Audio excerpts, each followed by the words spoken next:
Hey guys, tonight we begin with the strange hygiene habits of samurai warriors. And trust me, what you think you know about these legendary fighters is about to get seriously funky. So before you get comfortable, take a moment to like the video and subscribe, but only if you genuinely enjoy what I do here. And let me know in the comments where you're tuning in from and what time it is for you. It's always fascinating to see who's joining us from around the world. Now dim the lights. Maybe turn on a fan for that soft background hum, and let's ease into tonight's journey together. Because what we're about to discover will make you grateful for modern soap and deodorant. Let's start with the biggest misconception about samurai hygiene. Picture this. You probably imagine these noble warriors as pristine ceremonial figures who maintained immaculate cleanliness as part of their honor code. In reality, most samurai smelled like a combination of horse sweat, fermented fish, and questionable life choices. Think of it like modern gym brothers who refuse to wash their lucky workout gear, except these guys carried swords and had societal permission to use them. This wasn't some Zen-like ritual of purification and spiritual cleansing. It was a bizarre mixture of practical battlefield necessities, weird cultural beliefs, and frankly disgusting personal habits that would make a medieval peasant gag. And yes, we're talking about the same people who wrote poetry about cherry blossoms, while apparently forgetting that they themselves were wilting flowers in desperate need of water. Medieval Japan wasn't the sanitized minimalist paradise you see in movies. It was a humid, sweaty archipelago where people had some truly creative approaches to personal cleanliness. The samurai class didn't control soap dispensers and bathroom policies. They controlled rice production, military strategy, and apparently, the art of making everyone around them hold their breath. If you thought feudal Japan was all tea ceremonies and elegant bowing, think again. It was a society where your social rank determined not just your political power, but also how often people had to pretend they couldn't smell you.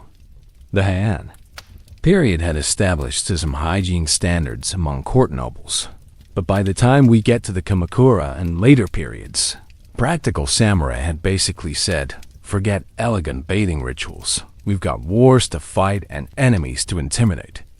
And let's be honest, intimidation is a lot easier when your opponent is struggling not to vomit from your aroma.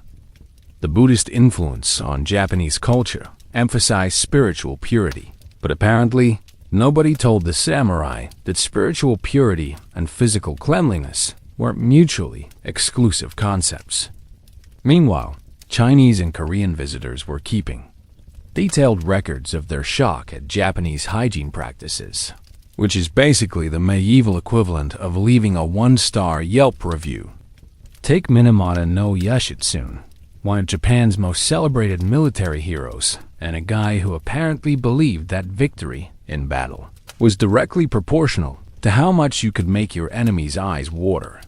This legendary warrior was known for his strategic brilliance and his ability to clear a room faster than a fire alarm. But here's the twist. Yoshitsune was actually considered quite refined by the standards of his time, which should give you some idea of what normal samurai hygiene looked like. According to contemporary accounts, Yoshitsune would go weeks without bathing during military campaigns, believing that washing would remove the essence of battle from his body. He viewed his accumulated grime and sweat as a kind of spiritual armor that connected him to previous victories. Think of it like a baseball player who won't wash his jersey during a winning streak. Except instead of superstition, this was treated as legitimate military strategy. The guy literally had servants whose job was to manage his battle scent, not to eliminate it, but to ensure it reached the optimal level of intimidation without actually killing his own troops. And if you think that's weird, wait until you hear about his teeth-blackening rituals, which he performed religiously, despite the fact that he apparently considered soap to be a foreign conspiracy designed to weaken Japanese warrior spirit. This wasn't just about personal grooming choices gone wrong. The samurai approach to hygiene reflected deeper beliefs about purity, strength, and spiritual power that shaped Japanese military culture for centuries. Who was affected? Well, pretty much everyone who had to interact with these walking biological weapons, from their own families to enemy soldiers who probably surrendered just to escape the smell. Why this mattered then was that hygiene practices were tied to concepts of honor, spiritual purity, and military effectiveness. These weren't just dirty warriors. They were dirty warriors who had convinced themselves that their dirtiness was actually a feature, not a bug. The complexity comes from the fact that Japanese culture simultaneously valued cleanliness in some contexts while completely ignoring it in others, creating a society where you could be spiritually pure and physically revolting at the same time. And why it matters now? Because understanding these contradictions helps explain how cultures can maintain completely opposing values simultaneously, which, let's be honest, is still pretty relevant today. But Yoshitsune's aromatic approach to warfare was just the beginning. The real story lies in how an entire social class convinced itself that being clean was actually dishonorable, while simultaneously developing some of the most elaborate and disgusting hygiene rituals in human history. The anti-bath philosophy of the samurai class. Unlike modern assumptions that warriors would maintain peak physical condition, including cleanliness, the reality was that many samurai developed an almost religious opposition to regular bathing. That would make your college roommate look like a hygiene enthusiast. This wasn't just laziness or battlefield practicality. This was a deliberate, philosophically justified rejection of what they considered soft, civilian bathing practices. The historical context for this bizarre development traces back to the Genpei War period, when extended military campaigns made regular bathing impossible. But instead of viewing this as a temporary inconvenience, many samurai began to romanticize their unwashed state as a symbol of dedication to martial pursuits. They developed elaborate justifications for why clean warriors were actually inferior warriors, creating a culture where soap was viewed with the same suspicion modern conspiracy theorists reserve for vaccines. Why this developed the way it did involves a perfect storm of military necessity, Buddhist misinterpretation, and good old-fashioned masculine posturing. Buddhist concepts of detachment from worldly pleasures got twisted into bathing is for people who care too much about their physical appearance, which, when combined with Confucian ideals about enduring hardship, created a philosophical framework that basically said, real men don't wash. It's like if modern fitness culture decided that deodorant was cheating, except with more swords and social consequences. The practical result was that by the 13th century, you had an entire social class that had convinced itself that personal hygiene was not just unnecessary, but actually counterproductive to their spiritual and military development. They weren't just avoiding baths. They were actively proud of avoiding baths, which is the kind of mental gymnastics that would impress modern politicians. Take the legendary Hajj Tokimune, regent of Japan during the Mongol invasions, and a man who apparently believed that victory over foreign invaders required maximum personal funk. Contemporary records describe Tokimune as refusing to bathe for the entire duration of the first Mongol invasion, approximately 7 months, because he believed that washing would weaken his connection to the kami spirits who protected Japan. This wasn't just personal eccentricity. Tokimune actually issued orders to his subordinate commanders, recommending they follow his example. The logic, according to surviving documents, was that Japanese warriors needed to maintain their natural essence to distinguish themselves from the overwashed Mongol invaders. Yes, that's right, they turned not bathing into a patriotic duty. It's like if modern military leaders decided that using soap was unpatriotic, because it made you too similar to enemy soldiers. One particularly detailed account from a visiting Chinese diplomat describes a formal meeting with Tokimun, where the regent's personal aroma was so overwhelming that several attendees had to excuse themselves, claiming sudden illness. The diplomat noted that the Japanese seemed completely oblivious to the problem, suggesting that they had basically nose-blind to their own collective stench. The same document describes Japanese warriors as brave in battle but challenging to share enclosed spaces with, which is probably the most diplomatic way anyone has ever described. Mass body odor. Another fascinating example involves the famous warrior monk Benkei, who reportedly went 3 years without bathing as part of what he called purification through endurance. Benkei developed an entire philosophical framework around his unwashed state, arguing that each layer of accumulated grime represented a spiritual achievement. He allegedly kept detailed records of his purification journey, noting how his scent changed with the seasons and what different smells indicated about his spiritual progress. The most extreme case might be Tira no Kiyomori, who established what historians call the weekly anti-bath ritual. Every 7 days, Kiyomori would ceremonially refuse to bathe, making a public declaration about his commitment to martial purity. His followers began imitating this practice, leading to an entire movement of samurai who treated not bathing like a religious observance. They would gather in groups to collectively not wash, which sounds like the worst social club in human history. But it wasn't that simple.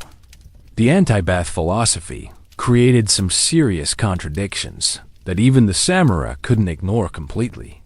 For one thing, many of these same warriors were also practitioners of elaborate grooming rituals for their hair and facial hair, spending hours on top-knot arrangements, while apparently forgetting that the head was attached to a body that hadn't seen soap in months.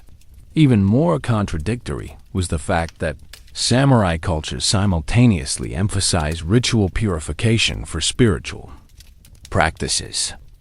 They would perform elaborate cleansing ceremonies before entering temples or participating in religious observances, but somehow convinced themselves that this spiritual cleanliness was completely separate from physical cleanliness. It's like having a car that you keep the interior spotless while letting the exterior turn into a mobile garbage dump. The most glaring contradiction involved their treatment of armor and weapons versus their treatment of their own bodies. These were people who would spend hours meticulously cleaning and maintaining their swords, polishing their armor to a mirror shine, and ensuring every piece of equipment was in perfect condition, while wearing undergarments that could probably qualify as biological weapons. Different regions and different samurai clans had wildly varying interpretations of what constituted appropriate hygiene, leading to situations where alliance meetings became exercises in competitive stench tolerance. Some clans maintained that only hot baths were spiritually weakening, leading to warriors who would bathe exclusively in cold mountain streams during winter. Others believed that soap was the problem, resulting in elaborate water-only washing rituals that were basically performance art, versions of actual bathing. The female members of samurai families often found themselves caught between supporting their husbands' philosophical commitments and maintaining some level of domestic livability. Many samurai wives developed elaborate strategies for managing household air quality, including burning specific incenses, strategically placing flowers, and apparently, in some cases, temporarily relocating to relatives' homes during particularly intense periods of their husband's anti-bathing dedication. The result was a society where social interactions became increasingly complex negotiations around scent tolerance. Who was affected? Everyone, but in different ways. The samurai themselves seemed largely oblivious to the problem, having adapted to their own collective aroma. Their families developed elaborate coping strategies that ranged from creative ventilation solutions to strategic social scheduling that avoided having multiple unbathed samurai in the same space simultaneously. How people responded varied dramatically by social class.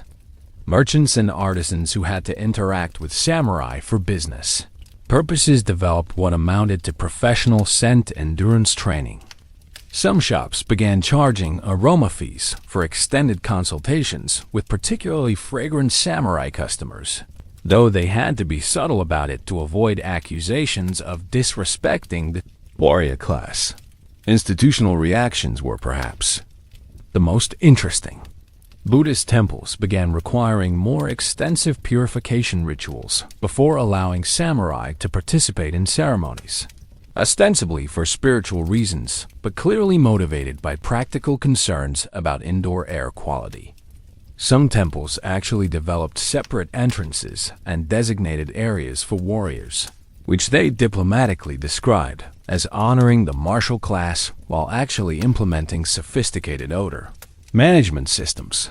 The long-term implications were significant for Japanese military culture. The anti-bath philosophy became so entrenched that it persisted well into the early modern period, creating ongoing challenges for military organization and logistics.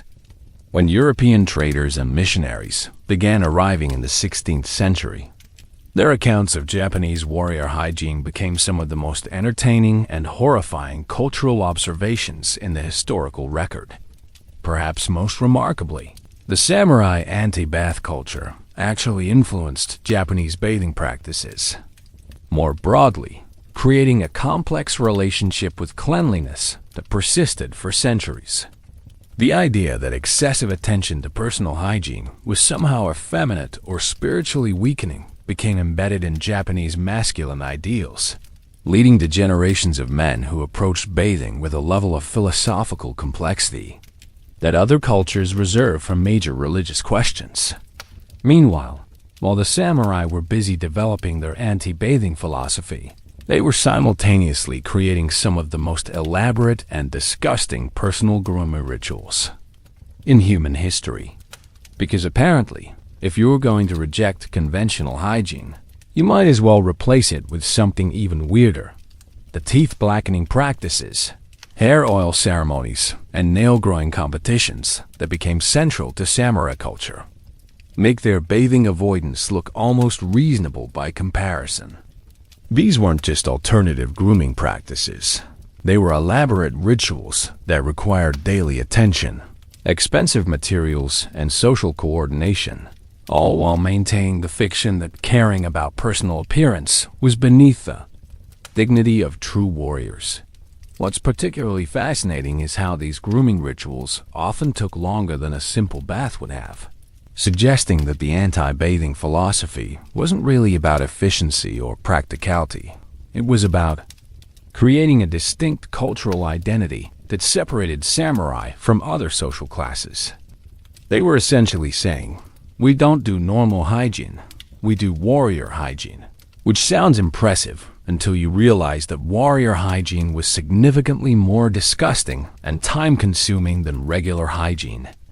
If the anti-bath philosophy was the samurai's rejection of conventional cleanliness, then their elaborate grooming rituals were their spectacular replacement program. And by spectacular, I mean spectacularly weird. While European knights were content to occasionally rinse their faces and call it good, Japanese samurai developed grooming practices so complex they required specialized tools, rare imported materials, and what can only be described as industrial strength, commitment to making themselves look as unnaturally bizarre as possible. The context for these rituals becomes important when you realize that samurai weren't just avoiding normal hygiene. They were actively replacing it with something that took significantly more time, effort, and money than regular bathing ever would have. This wasn't simplification. This was the luxury car version of personal grooming, except the luxury car was designed by someone who had never seen a car and was working from a description provided by someone who was colorblind and possibly hallucinating. Why? This became important involves the same cultural forces that drove the anti-bathing movement, but channeled in the opposite direction. If regular bathing was for soft civilians, then elaborate, painful, and expensive grooming rituals were obviously for serious warriors. It's like if modern gym culture decided that regular exercise was for weaklings.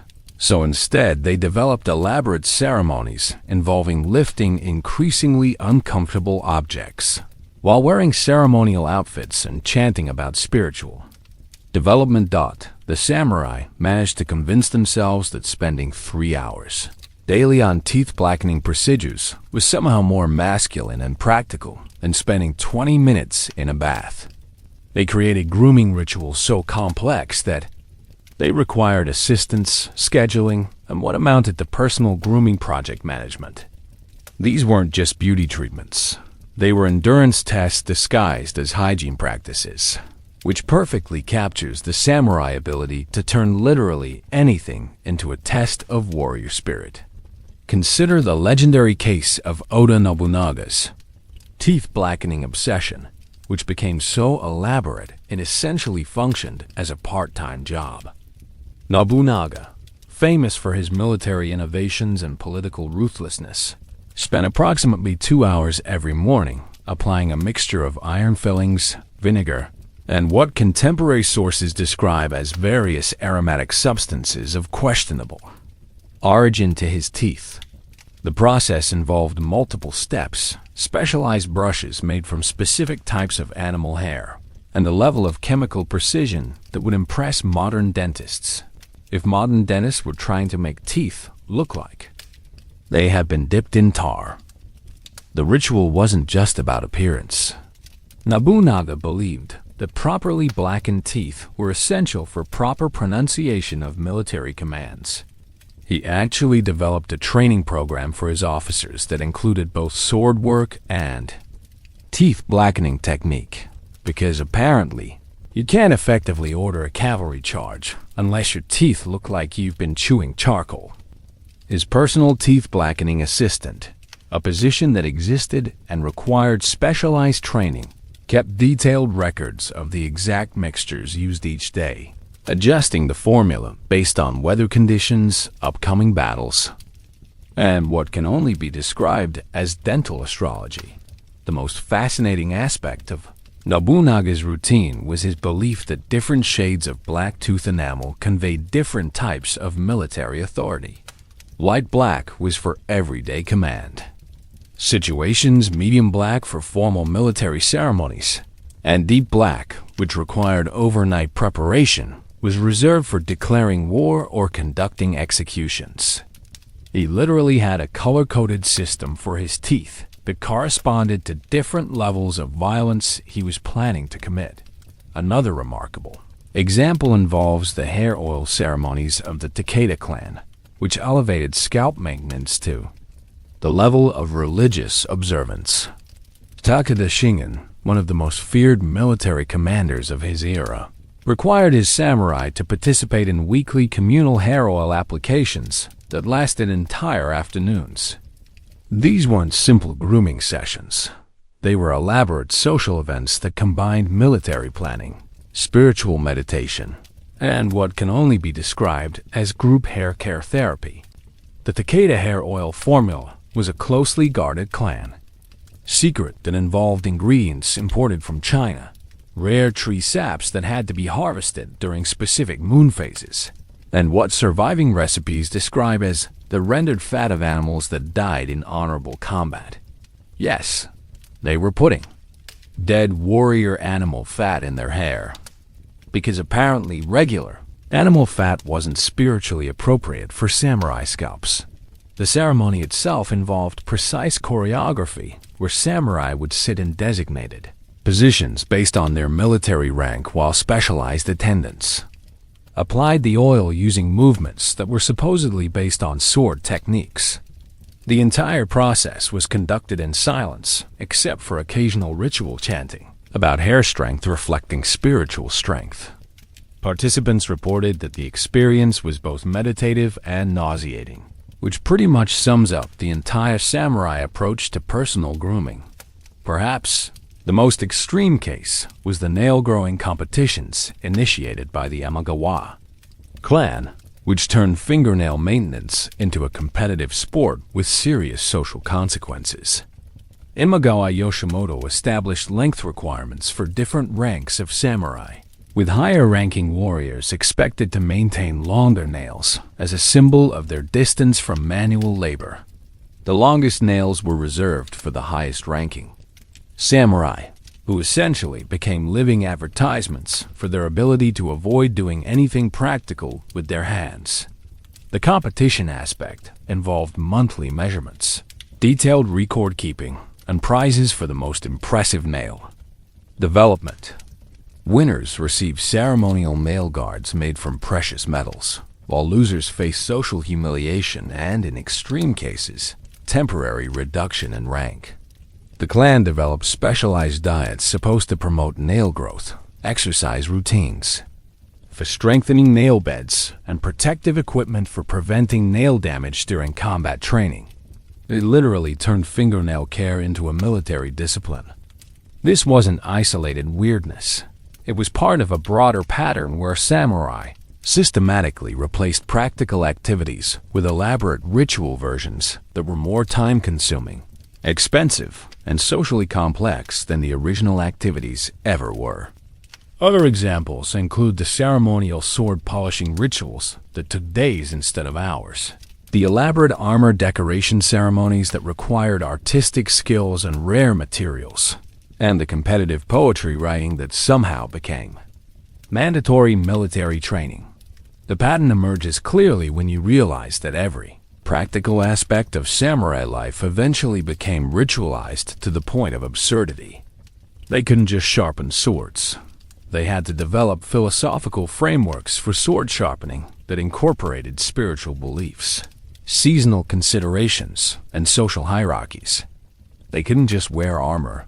They had to create elaborate systems for armor customization that reflected personal history, family honor, and astrological compatibility. Why this pattern existed relates to the fundamental samurai need to distinguish themselves from other social classes through maximum effort applied to everyday activities. If merchants could bathe efficiently, samurai had to develop grooming practices so elaborate that merchants couldn't possibly afford the time or resources to compete. It was conspicuous consumption applied to personal hygiene, creating a system where the most basic human activities became luxury performances. Social, political, and economic factors all reinforced this pattern. Socially, elaborate grooming rituals created opportunities for displaying wealth, status, and commitment to samurai values. Politically, they served as loyalty tests and group bonding experiences that reinforced clan identity. Economically, they created entire industries of specialized craftsmen, ingredient suppliers, and ritual assistants, making the grooming economy a significant part of the broader samurai financial system. Comparison to other time periods shows that this wasn't unique to Japan. European court culture had similar tendencies toward elaborate dress and grooming rituals. However, the samurai version was distinctive in its combination of military identity with beauty practices, creating a culture where warriors were expected to be both terrifying in battle and meticulously groomed according to standards that would challenge modern beauty influencers. The effects were both immediate and long-lasting, creating social structures that persisted well beyond the samurai era. Who benefited? Primarily the craftsmen, suppliers, and service providers who built entire careers around maintaining samurai grooming standards. Specialized professions emerged for teeth blackening preparation, hair oil production, nail care, and grooming assistance, creating a significant economic sector devoted entirely to helping warriors look as weird as possible. Who suffered?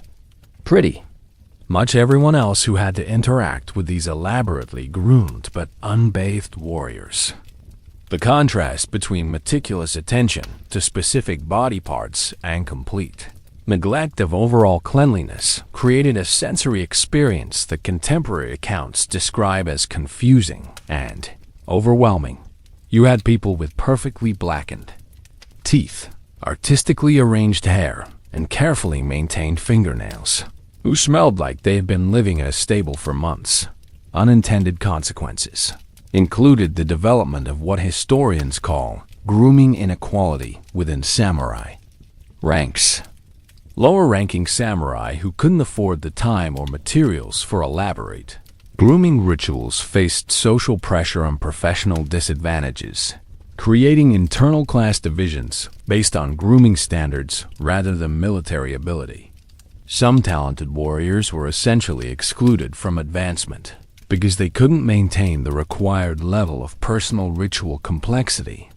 How this shaped future developments is visible in Japan's later relationship with Western hygiene practices during the Meiji period.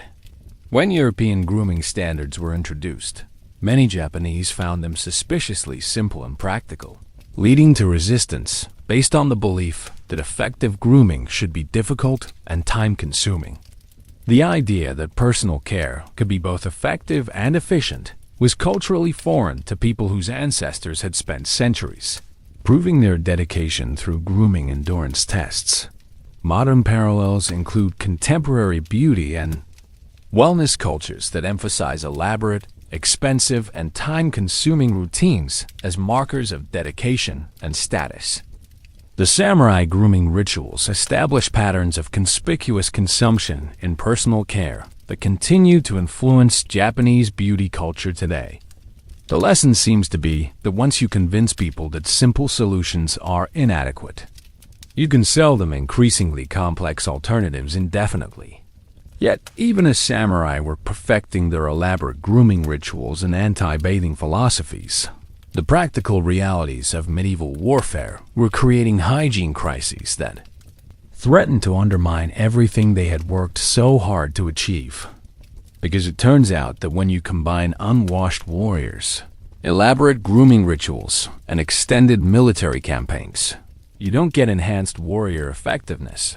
You get public health disasters that make medieval European plagues look like minor inconveniences. The great irony was that samurai had created grooming practices so elaborate they required optimal health to maintain, while simultaneously adopting hygiene practices that actively undermined their health. You can't maintain perfect fingernails if your hands are falling apart from infections, and you can't perform elaborate hair ceremonies if your scalp is covered in battle wounds that won't heal because they never get properly cleaned. By the height of the medieval period, Japanese military campaigns were being delayed not by enemy action or supply shortages, but by grooming-related medical emergencies that forced commanders to choose between maintaining their warriors' elaborate personal rituals and actually winning battles.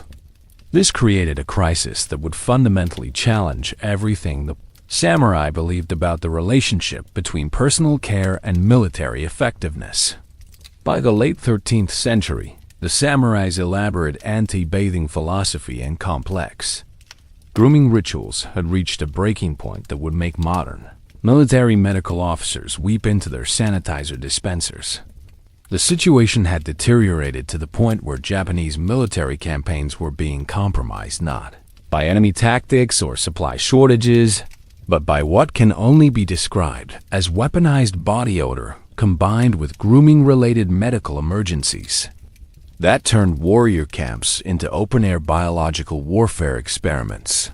The description of tensions reads like a medieval version of a reality TV show where contestants have to choose between personal hygiene and competitive advantage. Except the stakes were actual military conquest, and the contestants were armed with sharp objects. Key players included military commanders trying to balance warrior honor with basic battlefield functionality, clan leaders defending traditional grooming practices against mounting evidence that they were killing more samurai than enemy arrows, and increasingly desperate medical practitioners who were running out of polite ways to suggest that maybe, just maybe, washing occasionally might improve survival rates. The stakes involved nothing less than Japan's ability to conduct effective military operations while maintaining the cultural identity that made samurai distinct from other warrior classes. On one side, you had traditionalists arguing that abandoning elaborate grooming rituals would weaken samurai's spiritual power and reduce them to common soldiers. On the other side, you had pragmatists pointing out that it's difficult to maintain spiritual purity when your physical body is literally decomposing from preventable infections. The crisis reached its peak during the preparation for what historians call the Summer Campaign of Unendurable Stench, a military operation that was postponed 3 times not because of tactical considerations, but because the assembled samurai army had created air quality conditions that made strategic planning impossible. Contemporary accounts describe war councils where military leaders had to conduct meetings outdoors with strong winds. And even then, discussions were frequently interrupted by participants excusing themselves to vomit. The breaking point came during the siege of Kamakura in 1293, when what started as a routine military operation devolved into what surviving records diplomatically describe as an unprecedented convergence of hygiene-related battlefield complications. The siege had been planned as a quick demonstration of military power, but the combination of summer heat, extended campaign duration, and the samurai's commitment to their grooming practices created a perfect storm of biological warfare that nobody had intended. The buildup began when the forces, approximately 3,000 strong, assembled for what was supposed to be a 3-day siege. However, the defenders proved more resilient than expected, forcing the samurai to maintain their positions for nearly 2 months during the hottest part of the summer. Under normal circumstances, this would have been a straightforward military challenge. But these weren't normal circumstances. These were samurai who hadn't bathed in months and were maintaining elaborate daily grooming rituals using materials that spoiled rapidly in heat. Key moments included the first week, when the siege commanders noticed that their own troops were having difficulty maintaining formation because warriors couldn't tolerate being in close proximity to each other. By the second week, the elaborate hair oil ceremonies were attracting swarms of insects that made stealth operations impossible. Contemporary accounts describe samurai trying to conduct nighttime raids while being followed by clouds of flies that announced their presence more effectively than war drums. The turning point came during the third week, when a group of samurai attempted to perform their traditional teeth-blackening ceremony during a dawn attack. The mixture, which had been fermenting in the heat for days, produced such an overwhelming aroma that it caused both attacking samurai and defending soldiers to simultaneously flee the battlefield. One witness described it as the moment when warfare paused for mutual nausea, which might be the only time in military history that both sides called a temporary ceasefire due to collective gagging. The climax occurred when Hojaz Adatoki, the military commander, attempted to rally his troops with an inspirational speech about samurai honor and dedication. However, the speech had to be delivered from horseback at a distance of approximately 50 yards, because closer proximity caused his horse to refuse to approach the assembled troops. The speech itself was repeatedly interrupted as warriors in the front ranks collapsed from what military records describe as overwhelming sensory assault, though medical evidence suggests these were actually fainting spells caused by the combined effects of malnutrition, dehydration, and breathing air that was approximately 30% bodily emanations. Unexpected developments included the spontaneous formation of what historians call aroma-based military units, where samurai naturally segregated themselves based on their individual levels of accumulated stench. The least offensive warriors formed the front lines, not because of their fighting ability, but because they were the only ones other soldiers could tolerate being near. Meanwhile, the most elaborately groomed, and therefore most pungent warriors, were relegated to rear positions where their presence wouldn't cause immediate casualties among their own forces. The siege's most dramatic moment came when a delegation of defenders emerged from the castle to negotiate surrender terms, but immediately returned inside after getting downwind of the samurai army. They reportedly sent a message saying they would prefer to die honorably in battle rather than surrender to forces that smelled like the ghost of 1,000 rotting fish mixed with fermented hair oil and spiritual dedication. The immediate aftermath was even more chaotic than the siege itself.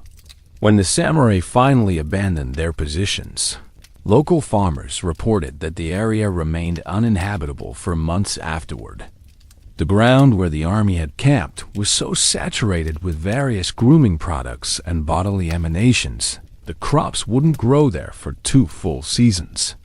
Archaeological evidence from the site includes layers of accumulated hair oil so thick they're still visible in soil samples taken today.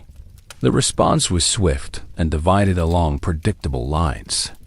Traditional samurai leaders insisted that the siege's problems were caused by insufficient commitment to proper grooming rituals, arguing that if the warriors had been more dedicated to their teeth blackening and hair ceremonies, their spiritual power would have overcome any practical difficulties.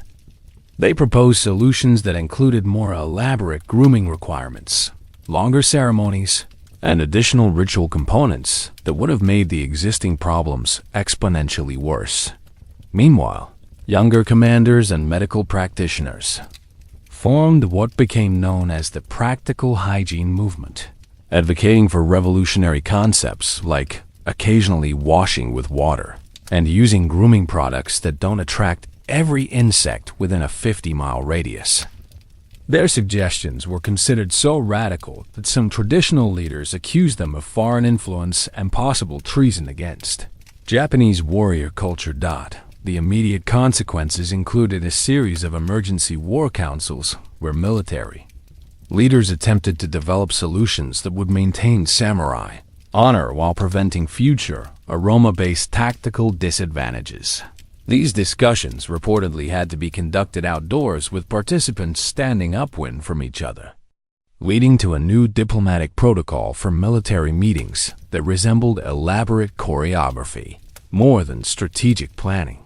Political fallout included accusations that the siege failure was caused by insufficient spiritual preparation, leading to demands for even more elaborate pre-battle grooming rituals. Some clans began requiring warriors to undergo extended purification ceremonies that could last weeks, effectively creating a military system where preparing for battle took longer than the actual battles. How this changed everything, or in this case, nothing, was perhaps the most remarkable aspect of the entire crisis. Despite overwhelming evidence that their hygiene practices were compromising military effectiveness, most samurai concluded that the solution was more elaborate grooming, not less. They developed new theories about how proper spiritual preparation could overcome any physical limitations, leading to grooming rituals so complex that some warriors spent more time maintaining their appearance than training for combat. The ironic outcomes included the creation of specialized military units whose primary function was managing the logistical challenges created by elaborate grooming requirements. These units, which historians call hygiene support battalions, were responsible for transporting grooming supplies, scheduling ceremony time, and developing tactical plans that accommodated the fact that samurai armies now required massive logistical support for personal care, maintenance that had nothing to do with actual warfare.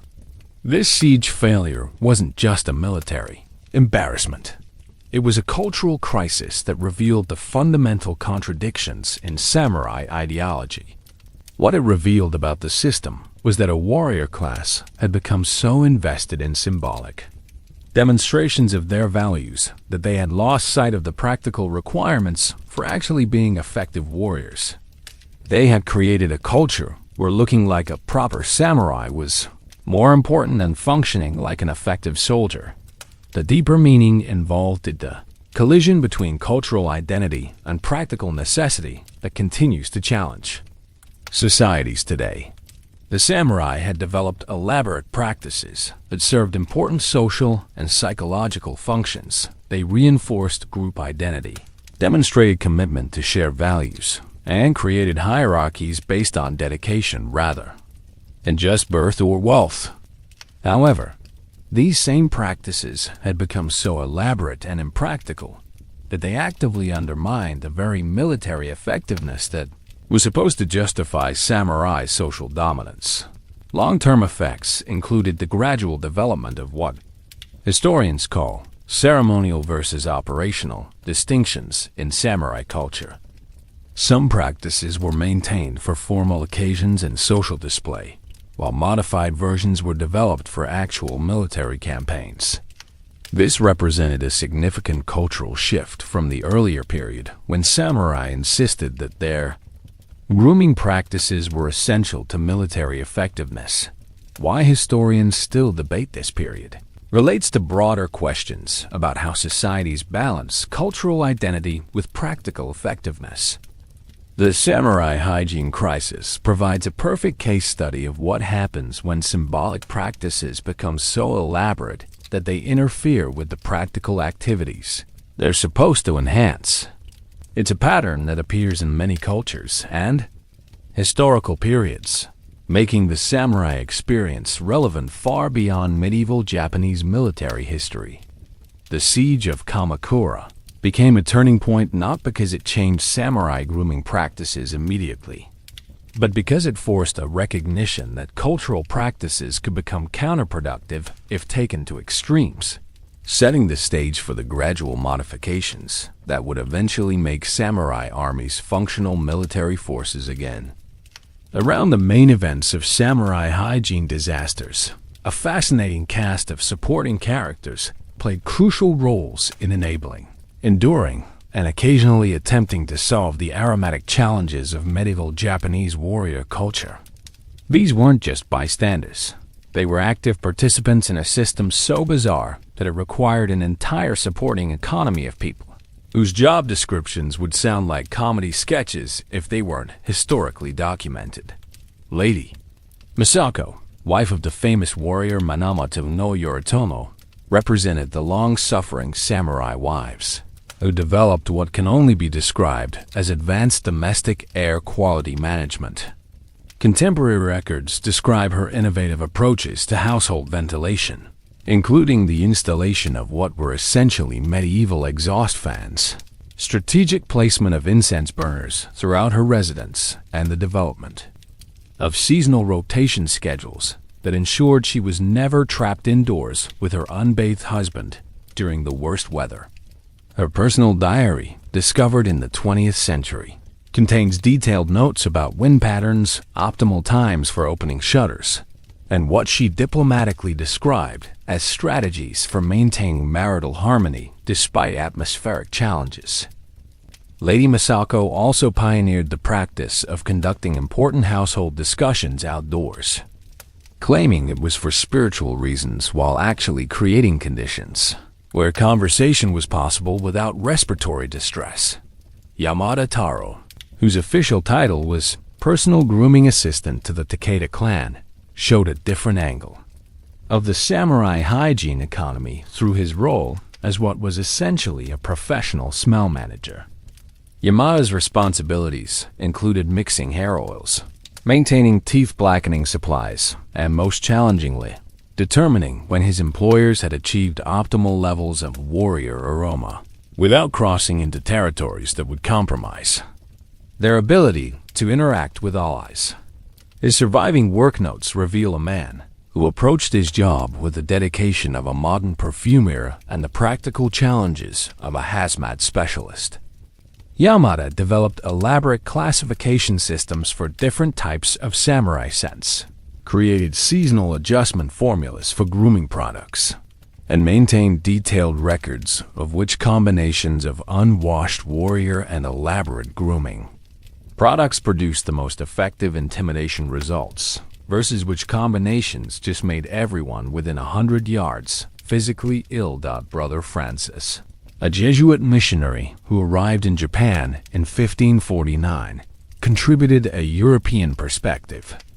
that provides some of the most entertaining cross-cultural observations in the historical record. His letters back to Europe describe Japanese samurai hygiene practices with a mixture of anthropological fascination and barely contained horror. Francis developed what he called spiritual endurance training to cope with ministering to samurai converts, which involved meditation techniques specifically designed to maintain religious focus while breathing through his mouth exclusively. His most famous observation describes samurai warriors as brave souls trapped in aromatic prisons of their own construction, which became a popular phrase among European missionaries and is probably the most poetic description of medieval Japanese body odor ever recorded. Francis also documented his attempts to introduce European hygiene concepts to samurai, noting that his suggestions were received with the same suspicion that Europeans might have shown to proposals for ritual human sacrifice. These weren't isolated incidents. The stories connect through webs of relationships, political networks, and what can only be described as shared survival strategies developed by people trying to function in a society where the warrior class had essentially weaponized personal grooming. How one event led to another creates a fascinating pattern of cultural adaptation and creative problem-solving. The political networks that developed around samurai hygiene created some of the most unusual alliances in Japanese history. Lady Masako's ventilation innovations, for example, were secretly shared among samurai wives through what historians call the fresh air underground, an informal network of women who exchanged practical solutions for living with elaborately unwashed husbands. These networks operated with the kind of secrecy usually reserved for political conspiracies, because suggesting that samurai hygiene practices needed management was tantamount to questioning warrior honor. Yamada's grooming supply networks connected craftsmen, merchants, and suppliers across Japan in an economy devoted entirely to maintaining practices that made no practical sense. The hair oil trade alone involved specialized farmers who grew specific plants, hunters who harvested particular animal fats, and traders who imported exotic ingredients from China and Korea. This created economic dependencies where entire regions became financially invested in maintaining samurai grooming practices, regardless of their practical effectiveness. Brother Francis's missionary networks inadvertently became sources of comparative hygiene information that influenced Japanese medical practices. His letters describing European bathing habits were secretly circulated among Japanese physicians, who began developing hybrid approaches that combined Buddhist purification concepts with European cleanliness practices. This led to underground medical movements that treated hygiene as a health issue rather than a spiritual one, creating the foundation for later medical reforms. The unintended consequences and connections multiplied as these networks interacted.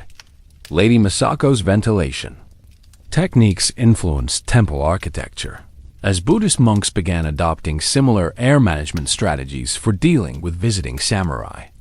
Yamada's classification systems for warrior aromas were adapted by military strategists who realized that scent-based identification could be used for battlefield intelligence. You could literally smell which clan's warriors were approaching, based on their grooming product signatures. Perhaps most remarkably, Brother Francis's cross-cultural observations led to the development of what historians call diplomatic hygiene protocols, formal procedures for international meetings that accommodated the fact that Japanese and European standards of personal cleanliness were so different that successful negotiations required environmental management strategies. To understand the full scope of samurai hygiene practices, you have to understand the broader cultural framework that made these behaviors seem not just acceptable, but actually admirable to contemporary Japanese society. Daily life in medieval Japan operated according to principles that would seem bizarre to modern people, but made perfect sense within a cultural system that valued spiritual purity over physical cleanliness and symbolic Demonstration over practical effectiveness. Beliefs and attitudes about the relationship between body and spirit created a framework where physical discomfort was actually considered evidence of spiritual dedication. The samurai hygiene practices weren't seen as gross or impractical. They were viewed as demonstrations of superior commitment to warrior values. In a culture where enduring unnecessary hardship was considered morally superior to seeking comfort or convenience, elaborate grooming rituals that made daily life more difficult were actually status symbols. Social structures reinforced these practices through complex hierarchies where your rank determined not just your political power, but also your grooming obligations. Higher-ranking samurai were expected to maintain more elaborate and time-consuming hygiene rituals, creating a system where social advancement was literally measured by your willingness to make personal care as complicated and uncomfortable as possible. What was normal versus exceptional becomes clear when you realize that samurai hygiene practices were considered the height of cultural sophistication by Japanese standards of the time. Regular bathing was viewed as something that common people did because they lacked the spiritual discipline for more demanding purification practices. From this perspective, European hygiene habits weren't superior. They were evidence of cultural laziness and spiritual weakness. How this shaped events extends beyond just military effectiveness to influence art, literature, and social customs throughout Japanese society. The aesthetic of beautiful suffering that appears in Japanese poetry and visual arts often reflects the same cultural values that made elaborate, uncomfortable grooming practices seem attractive and meaningful. Perhaps most fascinating was the fundamental contradiction between the stated goals of samurai hygiene practices and their actual effects on the people who performed them. The practices were supposed to enhance spiritual purity, physical attractiveness, and military effectiveness, but they consistently achieved the opposite results while somehow maintaining their cultural prestige. Examples of contradictions include the fact that teeth-blackening procedures, which were supposed to create beautiful smiles, actually made most samurai reluctant to open their mouths in public. Hair oil ceremonies designed to create lustrous, attractive hair often resulted in scalp conditions that made hair care increasingly difficult.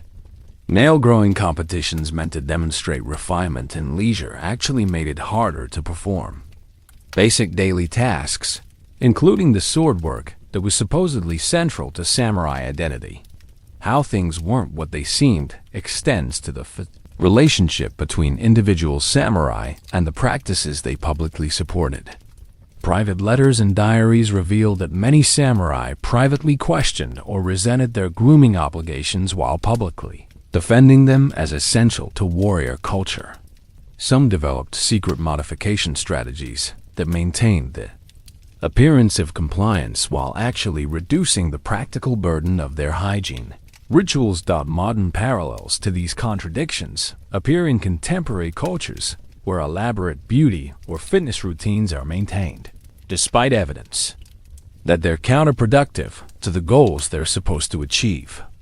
The samurai experience provides a perfect historical example of how cultural practices can persist for centuries despite overwhelming evidence that they don't work, as long as they serve important social and psychological functions that have nothing to do with their stated purposes. Let's talk about what historians politely call the Ashikaga incident, but what contemporary sources describe as the day when hair oil achieved sentience and declared war on human dignity. This particular disaster began when Ashikaga Yoshimasa, the shogun who was apparently more interested in artistic pursuits than military leadership, decided that regular hair oil ceremonies weren't elaborate enough for someone of his refined sensibilities. Yoshimasa had heard rumors that Chinese emperors used hair oils made from rare substances that took months to prepare, and being the kind of person who viewed cultural exchange as a competitive sport, he commissioned his personal grooming staff to develop a Japanese hair oil that would make Chinese imperial grooming looked like amateur hour. The resulting formula involved ingredients that had to be imported from 3 different countries, harvested during specific astronomical conditions, and aged in underground caves for exactly 127 days. The preparation process was so complex that it required a dedicated staff of 12 people working in shifts around the clock. The formula included rare tree saps that had to be collected during winter storms, animal oils that could only be harvested from creatures that had died of natural causes while facing east, and what the recipe diplomatically described as mountain essence of indefinable origin, which modern analysis suggests was probably just really expensive dirt. The disaster began during the ceremonial first application, which was conducted in front of an audience of court officials, foreign dignitaries, and unfortunately, several Portuguese traders who had been invited to observe Japanese cultural sophistication in action. The new hair oil formula, which had never been tested because testing would have been beneath the dignity of experimental grooming, turned out to have some unexpected chemical properties when combined with human scalp oils and the humid summer air of Kyoto. Within minutes of application, Yoshimasa's elaborate top knot began to emit what witnesses described as an aroma that suggested someone had tried to preserve fish using perfume and failed spectacularly. But that was just the beginning. The chemical reaction between the exotic ingredients and the shogun's natural scalp oils created a kind of slow-motion grooming explosion that unfolded over the course of several hours. First, the hair oil began to change color, cycling through shades that one Portuguese observer noted did not exist in nature and should not exist in civilization. Then it began to expand, causing Yoshimasa's carefully arranged hair to grow in volume until his top knot resembled what contemporary accounts describe as a calm of the Yoshimasa's carefully arranged hair to grow in volume until his top knot resembled what contemporary accounts describe as a small angry cloud that had decided to live on someone's head. The climax came when the oil reached what modern chemists would recognize as critical mass, creating a reaction that caused the entire elaborate hairdo to collapse into what witnesses described as a substance that was neither liquid nor solid, but somehow both and neither. The shogun's hair essentially turned into a kind of semi-solid goop that defied both gravity and good taste. The aftermath was even more embarrassing than the incident itself. Yoshimasa's hair had to be completely shaved off, which meant he spent the next 6 months wearing elaborate hats to hide his baldness. The Portuguese traders, who had been invited to witness Japanese cultural superiority, instead got a front row seat to watch the most powerful man in Japan get defeated by his own hair products.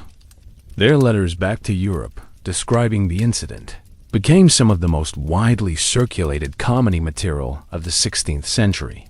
Perhaps most tragically, the expensive hair oil formula was completely lost when the master groomer responsible for its creation fled the country in shame, taking all records of the recipe with him.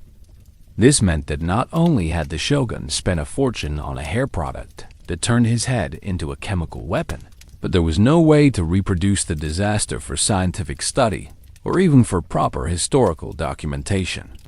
The competitive teeth blackening incident of 1521 represents what might be the stupidest military engagement in human history, where 2 samurai clans essentially went to war over whose dental hygiene was more authentically Japanese. This wasn't a metaphorical conflict fought through diplomatic channels. This was actual armed combat, triggered by disagreements about proper tooth-darkening techniques. The conflict began when the Hosokawa and Miyoshi clans were forced to cooperate during a siege against a common enemy. However, their military alliance quickly deteriorated when soldiers from both sides began making snide comments about each other's teeth-blackening procedures. During what should have been strategic planning meetings, the Hosokawa warriors had adopted a new formula that produced what they claimed was a more sophisticated shade of black, while the Miyoshi maintained that their traditional methods were more spiritually pure. What started as professional criticism escalated into personal insults when a Hosokawa samurai suggested that the Miyoshi teeth blackening technique made their warriors look like peasants who had been chewing charcoal. This led to a Miyoshi warrior responding that Hosokawa dental practices were so foreign influenced that their teeth looked like they had been dipped in Portuguese ink. The situation reached a breaking point during a formal military ceremony when representatives from both clans were required to participate in a group teeth blackening ritual before battle. Instead of unifying the allied forces, the ceremony devolved into what contemporary sources describe as competitive dental demonstration, where warriors from each side tried to prove the superiority of their respective techniques through increasingly elaborate applications. The Hosokawa warriors began adding extra steps to their teeth blackening process, claiming that their enhanced methods produced more durable and aesthetically superior results. The Miyoshi responded by performing their traditional ceremony with exaggerated precision, implying that anyone who needed to modify classical techniques was obviously spiritually inadequate. The actual fighting began when a Hosokawa warrior accidentally spilled his specially formulated teeth blackening compound on a Miyoshi warrior's ceremonial grooming equipment. The Miyoshi interpreted this as deliberate sabotage and responded by deliberately knocking over the Hosokawa mixing station, destroying several hours of careful preparation. What followed was essentially a food fight with expensive dental cosmetics, as warriors from both sides began hurling teeth blackening compounds at each other while shouting about cultural authenticity and spiritual purity. The conflict escalated when participants began using their grooming implements as weapons, leading to sword fights where the primary goal was destroying each other's dental care equipment rather than achieving military objectives. The most absurd moment came when the commanders of both forces realized that their warriors were so covered in various teeth blackening compounds that it was impossible to tell which side anyone was on. The battle essentially paused while everyone attempted to clean themselves enough to identify friend from foe, only to discover that the various chemical mixtures had created stains that wouldn't wash off. The enemy forces they were supposed to be fighting used the opportunity to escape, leaving both Hosokawa and Miyoshi warriors to explain to their superiors how they had managed to lose a siege because they couldn't agree on proper dental hygiene protocols. The incident became so embarrassing that both clans attempted to suppress records of what had happened, leading to gaps in historical documentation that weren't filled until modern historians pieced together the story from scattered contemporary accounts. The long-term consequences included the development of formal protocols for inter-clan grooming, cooperation that were almost as elaborate as the original teeth blackening procedures themselves. Military alliances began including specific clauses about respecting different dental care traditions, and some battles were delayed while diplomats negotiated appropriate compromises for joint grooming ceremonies. Perhaps most remarkably, neither clan ever admitted that their teeth blackening techniques were anything less than perfect. Instead, they developed elaborate explanations for why the incident had occurred that blamed everything from foreign influence to spiritual pollution to unfavorable astronomical conditions. The possibility that competitive dental cosmetics might be an inappropriate focus for military organizations was apparently too radical to consider.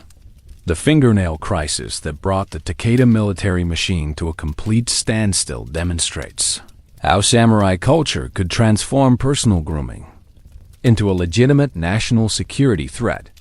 This particular disaster began when Takeda Shingen, already famous for his military innovations and territorial expansion, decided that his clan's nail-growing competitions needed to be elevated to new levels of artistic and spiritual significance. The Problems started innocently enough when Shingen announced that the upcoming spring military campaign would be preceded by a clan-wide nail cultivation ceremony designed to demonstrate the Takeda commitment to perfection in all things.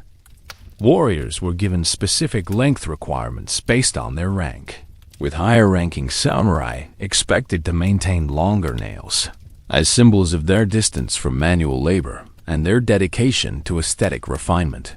What seemed like a reasonable way to combine military preparation with cultural expression quickly devolved into chaos when the nail-growing requirements conflicted with practical military training. Samurai who were trying to maintain 3-inch fingernails found it impossible to practice swordsmanship, handle firearms, or even put on their armor without risking damage to their carefully cultivated nail displays.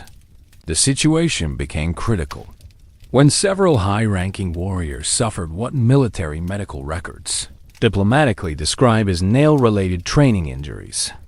These incidents included a famous swordsman who accidentally stabbed himself while trying to draw his weapon without damaging his prized fingernails, and a cavalry officer who couldn't hold his reins properly and fell off his horse during a routine maneuver. Shingen's response to these problems was characteristically decisive and completely counterproductive. He declared that any warrior who damaged his nails during training was demonstrating insufficient commitment to Takeda values and would be demoted accordingly. This created a military force where soldiers were more afraid of breaking their fingernails than they were of enemy arrows, leading to training exercises that resembled elaborate dance performances more than military preparation. The crisis reached its peak when the clan's nail cultivation ceremony was scheduled to coincide with reports of enemy troop movements that required immediate military response.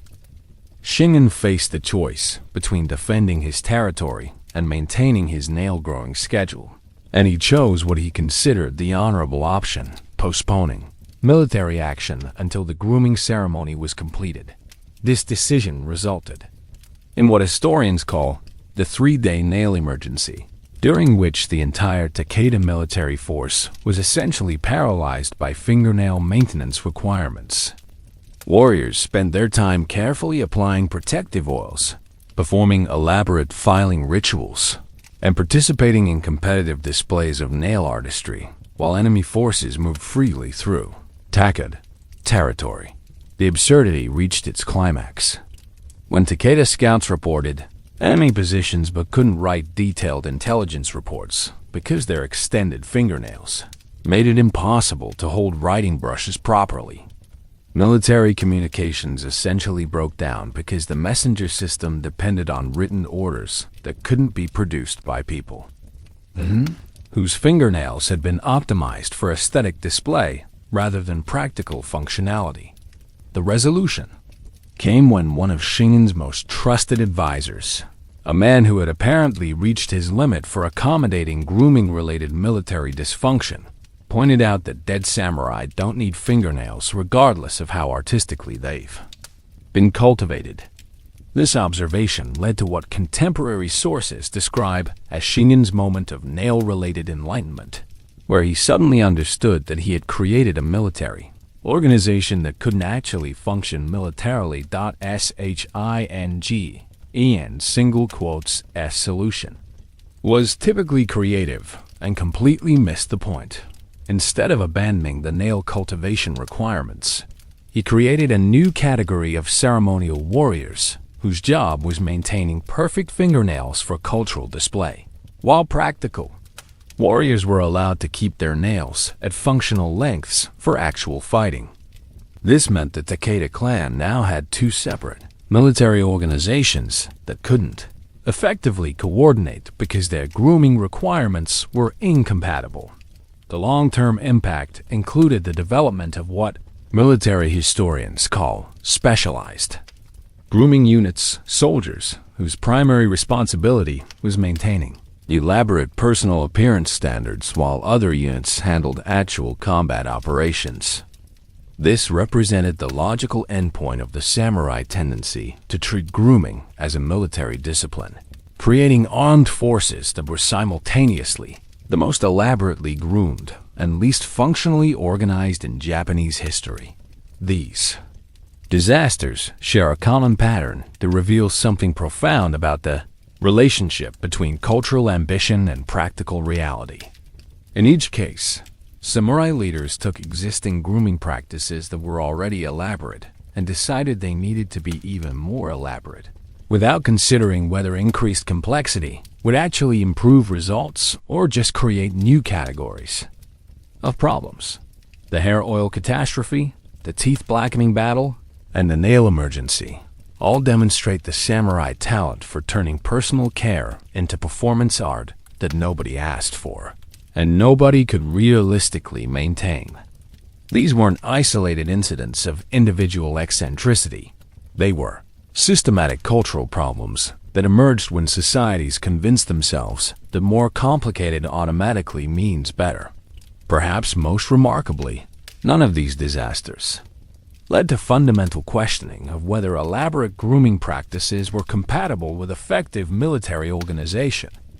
Instead, each crisis was treated as a technical problem that could be solved through even more elaborate protocols and procedures, creating a feedback loop where solutions consistently made problems worse. These stories remind us that cultural practices can become so detached from their original purposes that they turn into obstacles to achieving the very goals they were supposed to support. Sometimes, the most sophisticated response to a complex problem is recognizing that the complexity itself is the problem. Everything changed when Portuguese traders arrived in 1543 and immediately asked if there had been some kind of biological warfare attack, because surely no civilization would voluntarily smell like that. The arrival of Europeans created what historians call the Great Hygiene reality check, a moment when Japanese samurai suddenly had to confront the possibility that their elaborate anti-bathing philosophy and complex grooming rituals might not actually represent the pinnacle of human cultural achievement. The background to this change involves more than just foreign contact.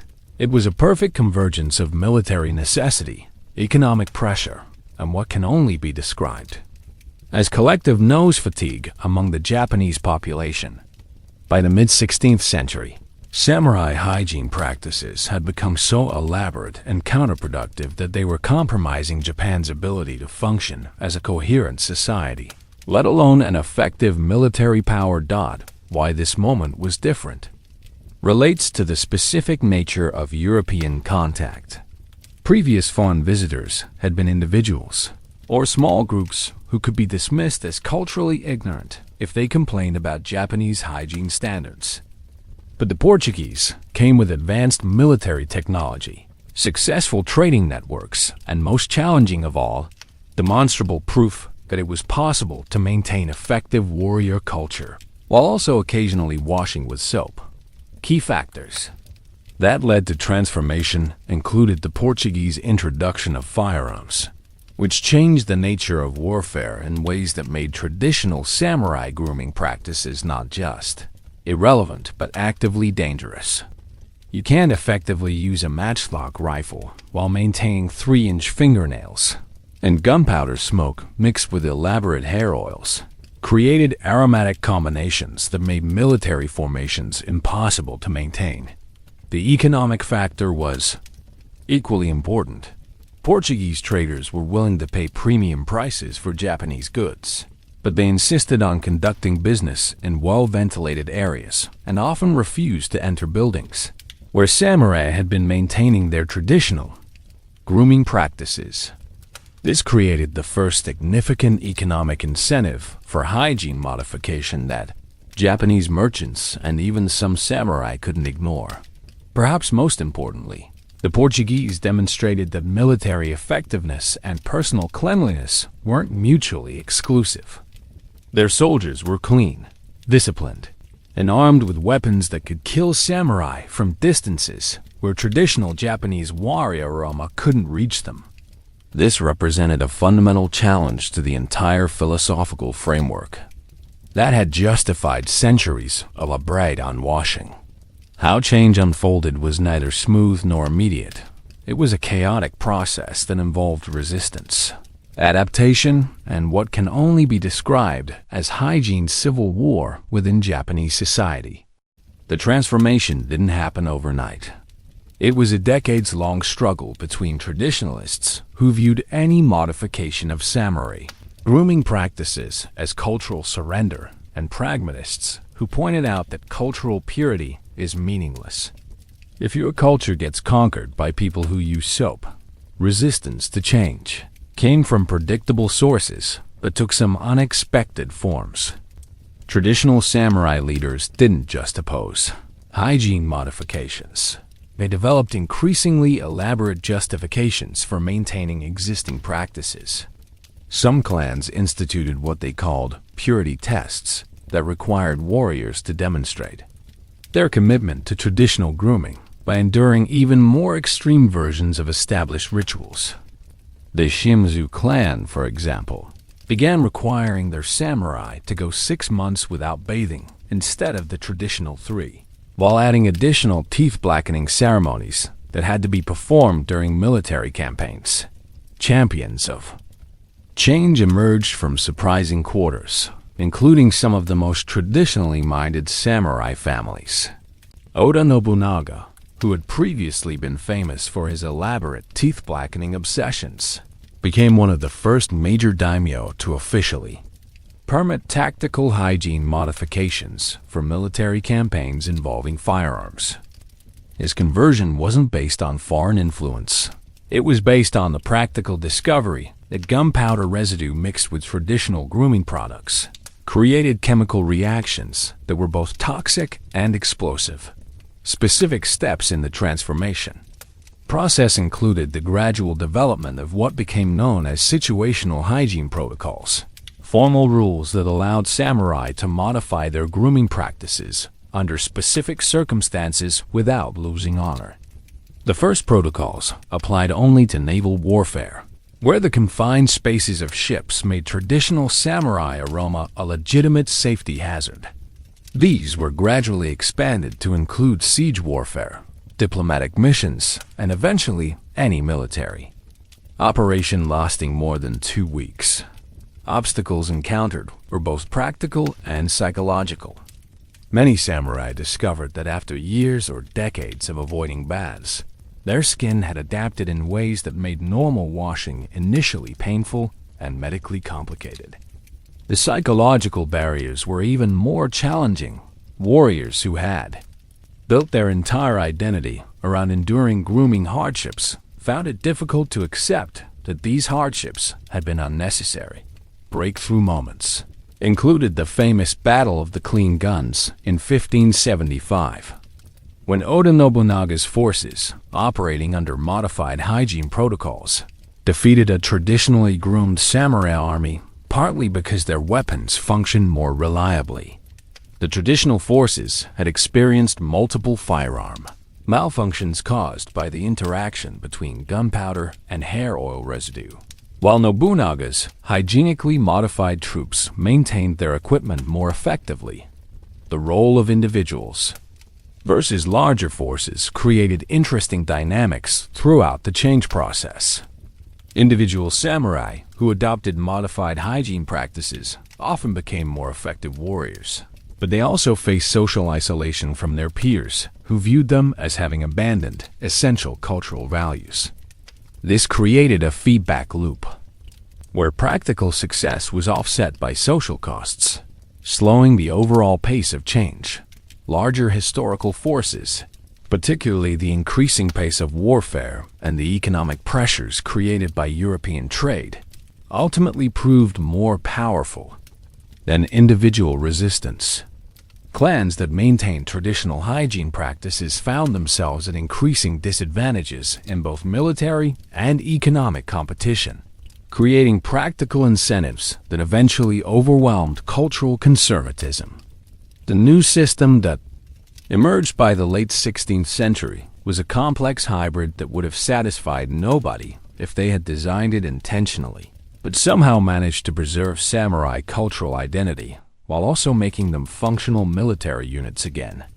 How things were different involved the development of what historians call contextual hygiene, a system where samurai grooming practices varied based on circumstances, season, military requirements, and social settings. Who won and who lost? In this transformation reveals the complexity of cultural change. Traditional grooming craftsmen, the specialists who had built careers around maintaining elaborate samurai hygiene rituals, initially suffered significant economic losses as demand for their services declined. However, many successfully adapted by becoming hygiene consultants, who helped samurai navigate the new system of situational grooming protocols. Samurai wives were among the biggest winners in the hygiene reformation. The development of modified bathing practices meant that domestic air quality improved dramatically, allowing families to spend time together indoors without requiring elaborate ventilation strategies. Contemporary letters from this period describe a renaissance of indoor family activities that had been impossible during the height of the anti-bathing era. New rules and norms included the establishment of hygiene calendars that specified appropriate grooming practices for different times of year and types of activities. Winter campaigns allowed for more traditional anti-bathing approaches, while summer operations required modified cleanliness standards. Formal ceremonies maintained elaborate grooming requirements, while everyday military duties operated under relaxed protocols. What stayed the same versus what changed dramatically reflects the Japanese talent for maintaining cultural continuity while adapting to practical necessities. The philosophical frameworks that had justified traditional hygiene practices were preserved through reinterpretation rather than abandonment. Instead of rejecting the spiritual significance of grooming rituals, reformers argued that true spiritual development required adapting these practices to changing circumstances. The teeth blackening ceremonies, for example, were modified rather than eliminated. Instead of daily applications that often interfered with military activities, the practice was converted to a weekly ritual that maintained cultural significance while reducing practical interference. Harrow ceremonies were similarly adapted, with seasonal formulations that were less attractive to insects and more compatible with armor wear. Short-term versus long-term effects created additional complexity in evaluating the changes. In the short term, modified hygiene practices clearly improved military effectiveness, family relationships, and economic opportunities. However, the long-term effects included the gradual erosion of other traditional practices that had been philosophically linked to the original grooming rituals. Unintended consequences included the development of what historians call hygiene anxiety among samurai who struggled to determine appropriate grooming choices in the new situational system. Some warriors became so concerned about making hygiene mistakes that they spent more time worrying about cleanliness than their predecessors had spent actually performing elaborate grooming rituals. Modern judgment versus contemporary views reveals the difficulty of evaluating historical changes from different temporal perspectives. Contemporary observers generally viewed the hygiene reformation as a necessary adaptation that preserved samurai culture while improving its practical effectiveness. Modern historians tend to see it as an early example of successful cultural adaptation that allowed traditional societies to modernize without losing their identity completely. When Francis Xavier and his fellow Jesuit missionaries arrived in Japan, they came prepared for many cultural challenges, language barriers, religious differences, political complications, and the usual difficulties of international diplomacy. What they weren't prepared for was discovering that their hosts had developed personal hygiene practices that could be classified as biological warfare, leading to what diplomatic records euphemistically describe as aromatic cultural exchanges. The first incident occurred during Xavier's initial meeting with local daimyo, an event that was supposed to demonstrate European sophistication while building relationships with Japanese political leaders. The missionaries had brought gifts of European luxury items, including what they considered the height of Western refinement, imported perfumes and scented soaps that represented the best of European grooming technology. The Japanese response to these gifts revealed a cultural misunderstanding so profound that it nearly derailed the entire missionary effort. The daimyo, interpreting the perfumes as implied criticism of Japanese grooming practices, decided to demonstrate the superiority of traditional samurai hygiene by performing an elaborate anti-bathing ceremony in front of the horrified Europeans. What followed was essentially a cultural performance designed to showcase Japanese spiritual dedication through aggressive personal uncleanliness. The ceremony involved multiple samurai removing their outer garments to reveal the full extent of their traditional grooming practices, while explaining the philosophical principles that justified their approach to personal care. The missionaries found themselves trapped in a confined space with a group of warriors who were proudly displaying the aromatic results of months without bathing. Xavier's letters to Rome describe the experience in terms usually reserved for natural disasters or religious persecution. He wrote that the Japanese approach to personal hygiene represented a challenge to Christian endurance that tests the limits of spiritual commitment, and requested special dispensation to conduct religious services outdoors, regardless of weather. Conditions. The situation escalated when the Japanese, misinterpreting the missionaries' obvious distress as evidence of European spiritual weakness, decided to intensify their grooming demonstrations. They began competing to see who could most effectively showcase traditional Japanese hygiene practices, leading to what contemporary accounts describe as escalating displays of aromatic dedication. The crisis reached its peak when one particularly enthusiastic samurai offered to share his personal hair oil with Xavier as a gesture of cultural friendship. The hair oil, which had been fermenting in the summer heat for several weeks, had developed what the samurai proudly described as perfect spiritual essence. But what Xavier's diary describes as an aroma that suggested the forces of darkness had taken up residence in someone's scalp. Xavier's attempts to decline this generous offer were interpreted as cultural insensitivity, leading to diplomatic tensions that required months of careful negotiation to resolve.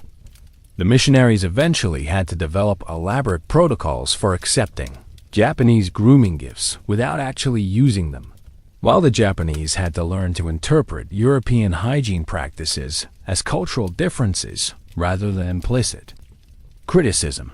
The long-term consequences included the development of what diplomatic historians call aromatic accommodation protocols, formal procedures for managing international meetings, where participants had fundamentally incompatible approaches to personal cleanliness. These protocols influenced Japanese diplomatic practices for decades, establishing precedents for cultural sensitivity that were still being referenced during negotiations with other European powers. Perhaps most remarkably, the incident led to the first recorded instance of international grooming diplomacy, where cultural exchanges included formal discussions about appropriate hygiene practices for different types of meetings.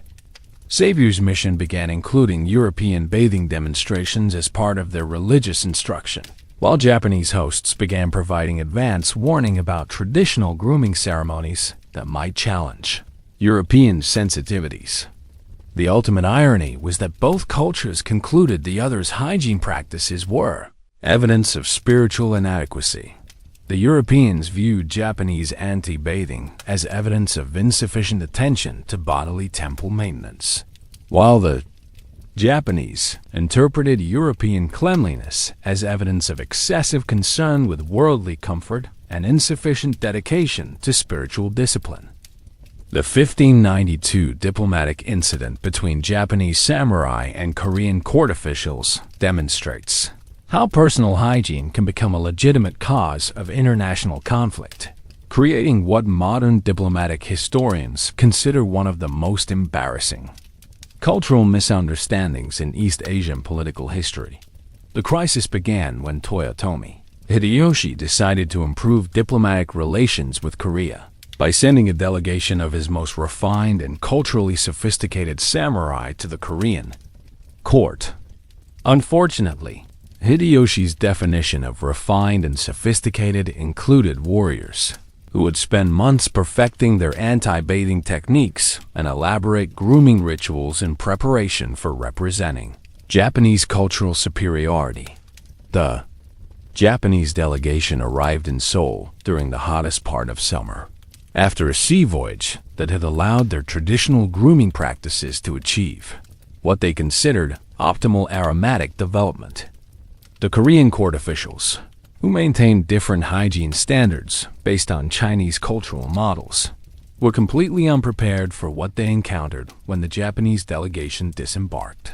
Korean court records describe the arrival in terms usually reserved for natural disasters, noting that the Japanese delegation's approach could be detected from approximately the distance of 3 arrow flights and that their presence required special ventilation arrangements for all official meetings. The Koreans initially assumed that the Japanese had suffered some kind of shipboard medical emergency and offered medical assistance, which the Japanese interpreted as insults to their spiritual dedication. The situation deteriorated when Korean officials, attempting to be diplomatic hosts, offered the Japanese delegation access to court bathing facilities. This well-intentioned gesture was received as a profound cultural insult, leading to formal protests about Korean disrespect for Japanese spiritual practices. The Japanese delegation interpreted the bathing offer as evidence that Koreans were too spiritually weak to appreciate authentic warrior purification methods. The diplomatic crisis escalated when Korean court officials began conducting all meetings outdoors, claiming that it was to honor Japanese preferences for natural settings, while actually implementing emergency air quality management protocols. The Japanese, missing the real reason for the outdoor meetings, began bragging about how their superior spiritual development was inspiring Korean appreciation for traditional Japanese cultural practices. The breaking point came during a formal banquet where Korean officials had arranged for maximum air circulation through what they diplomatically described as enhanced natural ventilation. However, the Japanese delegation, sitting downwind from the Korean officials, interpreted their host's obvious physical discomfort as evidence of spiritual weakness and began offering to share their grooming techniques as a gesture of cultural friendship. The Korean response was to suggest that perhaps the diplomatic meetings would be more effective if conducted through written correspondence, which the Japanese interpreted as Korean recognition of Japanese cultural superiority that was so overwhelming it could only be appreciated from a safe distance. The actual negotiations were eventually conducted with interpreters standing between the two groups at distances that made normal conversation impossible. The resolution required the intervention of Chinese diplomatic officials who had experience managing cultural differences between various East Asian hygiene practices. They developed what became known as the Three Kingdom Protocol, formal procedures for international meetings that accommodated different approaches to personal cleanliness without causing diplomatic incidents. The long-term impact included the establishment of international grooming standards for diplomatic missions, with different protocols for different cultural combinations. The incident also led to the development of specialized diplomatic facilities, designed to accommodate cultural differences in personal hygiene, including advanced ventilation systems and flexible meeting arrangements that could adapt to various aromatic challenges. The establishment of the Dutch trading post at Dejima in 1641 created what historians politely call ongoing cultural accommodation challenges, but what contemporary Dutch records describe as a daily test of human endurance disguised as commercial enterprise. The Dutch had come to Japan expecting the usual challenges of international trade, currency exchange, language barriers, and complex commercial negotiations. They weren't prepared for a business environment where their potential customers had developed personal hygiene practices that make close-quarters commercial negotiations a form of extreme sport. The first indication that this would be an unusual trading relationship came during the initial meetings between Dutch merchants and Japanese samurai officials responsible for regulating foreign commerce. The Dutch had prepared elaborate presentations of European goods, complete with detailed explanations of their quality and utility. However, these presentations had to be conducted outdoors regardless of weather conditions, leading to situations where valuable European textiles were being displayed during rainstorms because indoor meetings were deemed atmospherically impractical. The situation became particularly challenging when Japanese officials insisted on examining European goods in detail, requiring close physical proximity between Dutch merchants and samurai inspectors, whose grooming practices had been optimized for cultural demonstration rather than commercial interaction. Dutch trading records include detailed complaints about business negotiations that had to be paused for air quality recovery periods, and commercial demonstrations that were cut short due to overwhelming aromatic interference. The crisis reached its peak during negotiations for a major silk trading contract, when a group of high-ranking samurai officials arrived for the final negotiations, directly from a traditional grooming ceremony designed to demonstrate their spiritual preparedness for important business dealings. The ceremony had involved applications of fermented hair oils and elaborate anti-bathing rituals that represented the pinnacle of samurai cultural sophistication, but created what Dutch records describe as commercial conditions that challenged the limits of human endurance. The Dutch merchants, who had invested months in preparing for these negotiations, found themselves trapped between their desire to complete the lucrative trading agreement and their physical inability to remain in the same room as their potential business partners.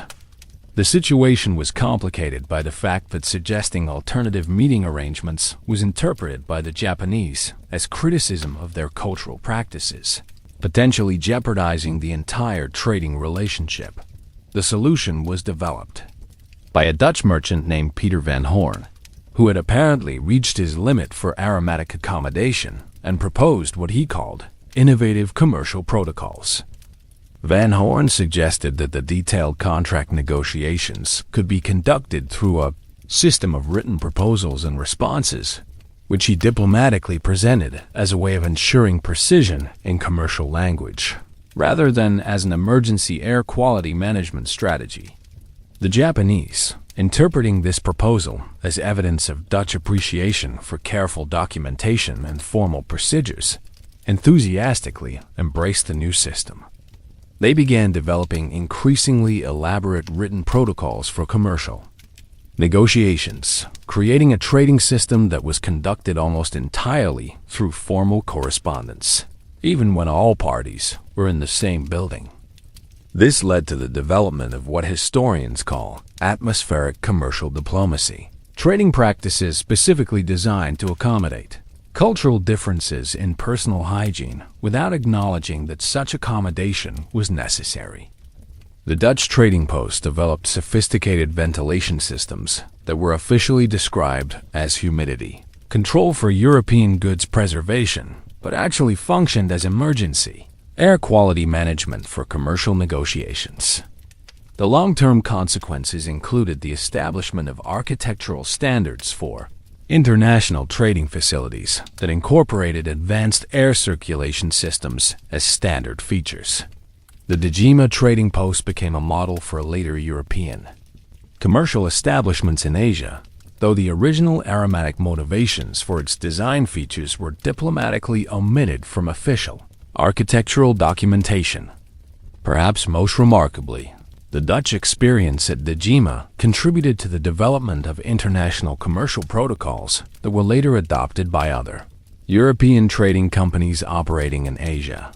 These protocols included provisions for outdoor negotiations, written contract procedures, and flexible meeting arrangements that could adapt to various cultural practices. Though the specific hygiene-related origins of these innovations were rarely explicitly acknowledged in official commercial documentation. The incident that diplomatic historians call the Great Embassy Evacuation represents perhaps the most embarrassing moment in the history of international grooming diplomacy, when the Spanish ambassador to Japan literally fled the country, rather than endure another formal ceremony involving traditional samurai hygiene practices. Ambassador Diego de Vivero had survived shipwrecks, political intrigue, and complex commercial negotiations during his mission to Japan. However, he was ultimately defeated by what his final report to Madrid described as cultural practices that exceed the boundaries of human tolerance, disguised as diplomatic protocol. The breaking point came during a formal ceremony designed to honor the Spanish embassy, where Japanese officials had prepared elaborate demonstrations of traditional grooming practices as expressions of cultural respect and friendship. The ceremony required the Spanish delegation to remain in close proximity to samurai officials for several hours, while elaborate hair oil applications and teeth-blackening procedures were performed as entertainment for the honored guests. Vivero's subsequent report to the Spanish court included formal recommendations that future diplomatic missions to Japan should include specialized personnel trained in aromatic endurance, and suggested that diplomatic immunity should be expanded to include protection from cultural practices that pose challenges to human respiratory function. Their specific stories about these new elements reveal the complexity of managing cultural change in a society where personal grooming had become a matter of state policy. One documented case involved a diplomatic crisis that erupted when a Japanese ambassador's hygiene advisor misinterpreted Portuguese bathing expectations, leading to a formal complaint about cultural insensitivity that required months of negotiation to resolve. Another case involved competing hygiene advisors whose conflicting recommendations for a military campaign resulted in a formal duel that had to be postponed because the combatants couldn't agree on appropriate pre-combat grooming protocols. But some problems persisted despite the elaborate reforms, proving that you can modify a cultural practice, but you can't eliminate the fundamental human capacity for taking anything to ridiculous extremes. The continuing challenges included what historians call hygiene inflation, the tendency for grooming requirements to become increasingly elaborate over time as different groups competed to demonstrate superior cultural sophistication. What didn't get resolved was the basic contradiction between maintaining distinctive samurai identity and participating effectively in a modernizing world. The situational hygiene protocols had solved some practical problems, but they had also created new forms of social anxiety and cultural confusion that were, in some ways, more problematic than the original anti-bathing philosophy. Samurai were now spending as much time worrying about appropriate grooming choices as their ancestors had spent actually performing elaborate cleansing rituals. New versions of old problems emerged as the reformed hygiene system developed its own forms of extremism and competitive elaboration. Instead of competing to see who could avoid bathing the longest, samurai began competing to see who could master the most complex grooming protocols or demonstrate the most sophisticated understanding of situational cleanliness requirements. This led to grooming practices that were technically more hygienic than traditional anti-bathing, but equally time-consuming and socially disruptive. Cyclical patterns appeared as each generation of samurai attempted to distinguish themselves from their predecessors through increasingly elaborate interpretations of hygiene protocols.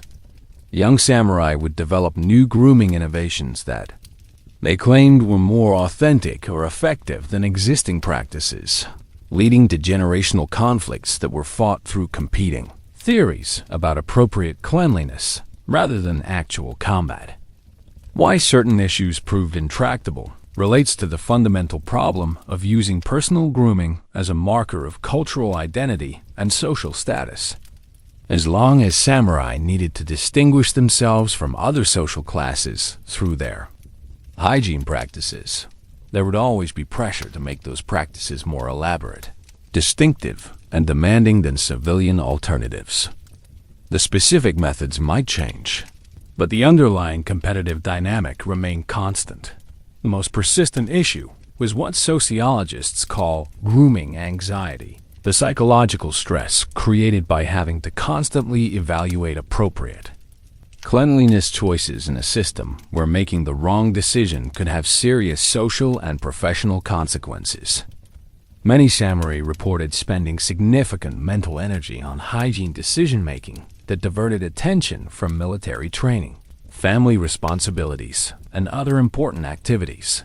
Perhaps most problematically, the reformed hygiene system had become so complex that it actually excluded people who couldn't afford the time, money, or educational resources required to master situational grooming protocols.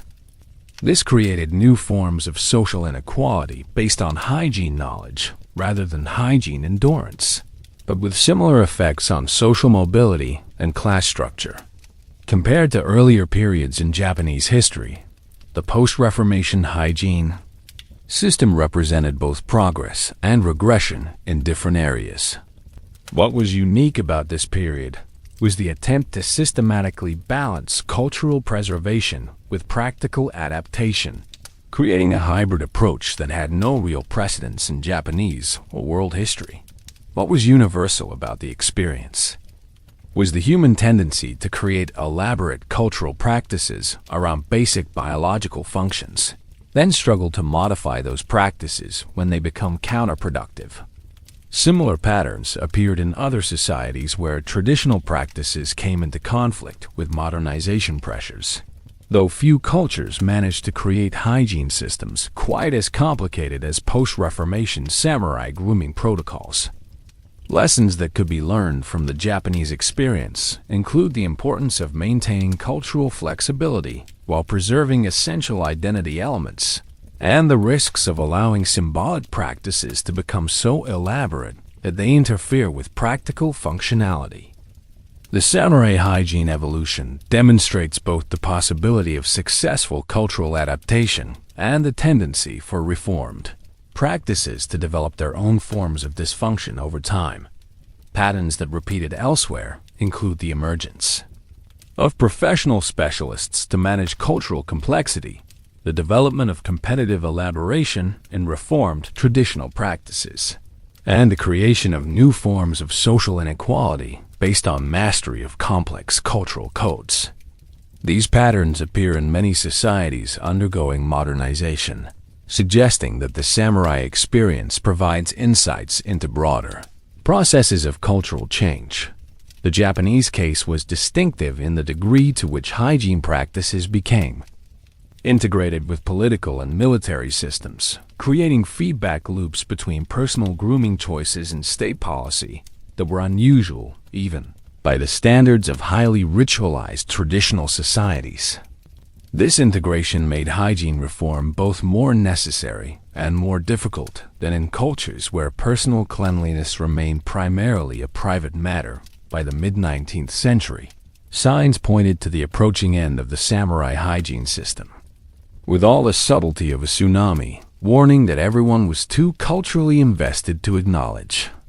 Warning signs included the increasing frequency of hygiene protocol disputes that were requiring formal arbitration, the growing economic burden of maintaining specialist grooming consultants, and, most tellingly, the emergence of underground simple bathing movements among younger samurai who were secretly just washing with soap like normal human beings. What key players could see versus what they missed reveals the typical pattern of cultural institutions defending themselves against obvious obsolescence. Traditional hygiene authorities recognized that their system was under pressure, but they interpreted this as evidence that they needed to make grooming protocols even more elaborate and distinctive. rather than questioning whether the entire enterprise had become counterproductive. They could see that European influence was challenging traditional practices, but they missed the fact that the challenge wasn't just about foreign pressure. It was about the fundamental impracticality of their own system. Resistance to inevitable change took predictably absurd forms, including the establishment of purity preservation societies that were dedicated to maintaining traditional samurai grooming practices against all foreign influence. These organizations developed increasingly extreme versions of classical hygiene rituals, creating what amounted to museum exhibitions of dysfunctional personal care that nobody actually wanted to participate in, but everyone felt culturally obligated to support. The most remarkable example of institutional blindness was the development of modern traditional hygiene, an attempt to adapt classical grooming practices to contemporary conditions that somehow managed to make the system even more complicated than it had been originally. Instead of recognizing that elaborate hygiene protocols were fundamentally incompatible with modern life, reformers tried to create hybrid approaches that incorporated new technologies and foreign influences, while maintaining traditional cultural elements. These efforts produced innovations like steam-enhanced hair oil ceremonies that used imported European technology to heat traditional grooming products, and scientific teeth blackening that applied modern chemical knowledge to create more effective versions of classical tooth-darkening compounds. The results were grooming practices that were simultaneously more technologically advanced and more culturally bizarre than anything previous generations had imagined. Perhaps most tragically, many samurai had become so psychologically invested in their complex hygiene systems that they genuinely couldn't imagine alternatives. Generations of cultural conditioning had created a warrior class that viewed elaborate grooming protocols as essential to their identity, making it emotionally difficult to accept that these practices might simply be abandoned rather than reformed. They were like people who had spent their entire lives learning to use complicated tools for simple tasks, and couldn't understand suggestions that maybe they should just use simpler tools instead. How the era of traditional samurai hygiene. And it wasn't through gradual evolution or peaceful reform. It was through what historians call the Great Washing of 1868, when the Meiji Restoration swept away centuries of elaborate grooming traditions with the bureaucratic efficiency of people who had completely run out of patience with cultural nonsense. The new government didn't debate hygiene philosophy or attempt to preserve traditional practices. Through modernization, they simply declared that all citizens would follow European cleanliness standards and that anyone who wanted to maintain elaborate anti-bathing rituals could do so as a private hobby rather than a social obligation. Specific events included the famous Hygiene Edict of 1869, which mandated regular bathing for all government employees and military personnel, effectively ending the samurai monopoly on elaborate grooming practices. The edict wasn't diplomatically worded. It basically said that the traditional hygiene system was embarrassing Japan in international relations and needed to stop immediately. The government provided a transition period of exactly 6 months for people to adapt to normal human cleanliness standards, which was probably more time than the situation deserved but reflected Japanese preference for orderly change, even when abandoning completely irrational policies. Final major players included Emperor Meiji himself, who reportedly took his first European-style bath as a public demonstration that traditional anti-bathing practices were officially obsolete.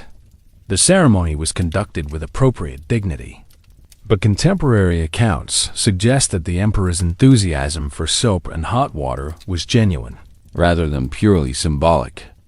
Other key figures included the last generation of professional hygiene consultants, who found themselves in the awkward position of needing to retrain for careers that didn't involve analyzing the cultural implications of personal grooming choices. Last attempts to preserve traditional practices took some creative forms. including proposals for cultural heritage grooming preserves, where traditional samurai hygiene could be maintained as historical demonstration rather than daily practice.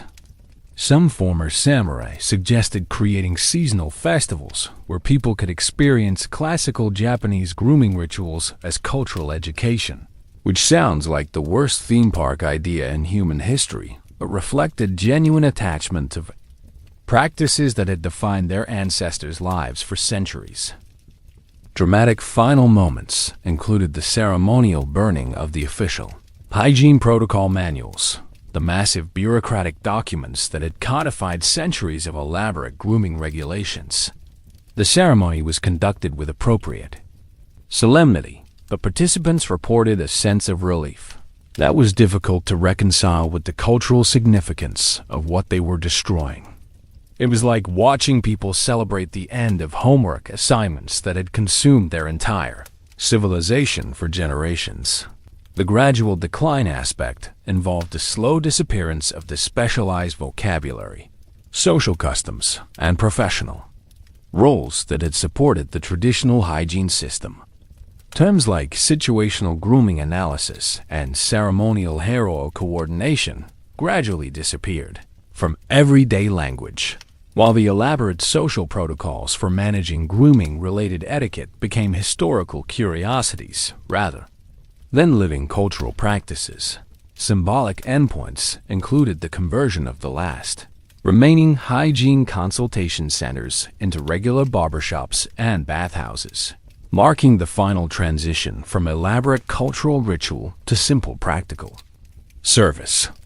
The transformation was so complete that within a generation, most Japanese people had difficulty explaining to their children how their grandparents had managed to turn basic personal cleanliness into a complex philosophical and bureaucratic system that had required professional management and government regulation.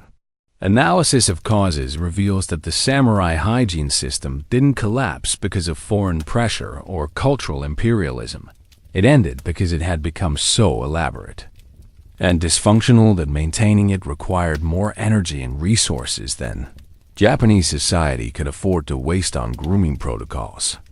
Internal problems included the exponential growth of hygiene bureaucracy, the economic burden of supporting specialized grooming industries, and the simple fact that educated people were beginning to notice that their grooming system was objectively ridiculous. External pressures played a supporting role, but they were more about providing alternative models than forcing change. European hygiene practices demonstrated that effective personal cleanliness could be achieved through simple, efficient methods that didn't require years of training, professional consultation, or government regulation. This wasn't cultural imperialism. It was practical demonstration that there were better ways to approach basic human maintenance. The role of individuals versus historical forces creates interesting questions about whether the end of traditional samurai hygiene was inevitable or contingent on specific leadership decisions. Individual reformers certainly accelerated the process, but the underlying problems with the system were so fundamental that some form of change was probably unavoidable. The question wasn't whether traditional practices would end, but whether they would be reformed gradually or abandoned completely. What could have been done differently involves counterfactual speculation, but it's possible that a more gradual reform process might have preserved some traditional elements while adopting practical improvements. However, the psychological and cultural investment in elaborate grooming practices was so deep that partial reforms might have been unstable, leading to eventual complete abandonment anyway.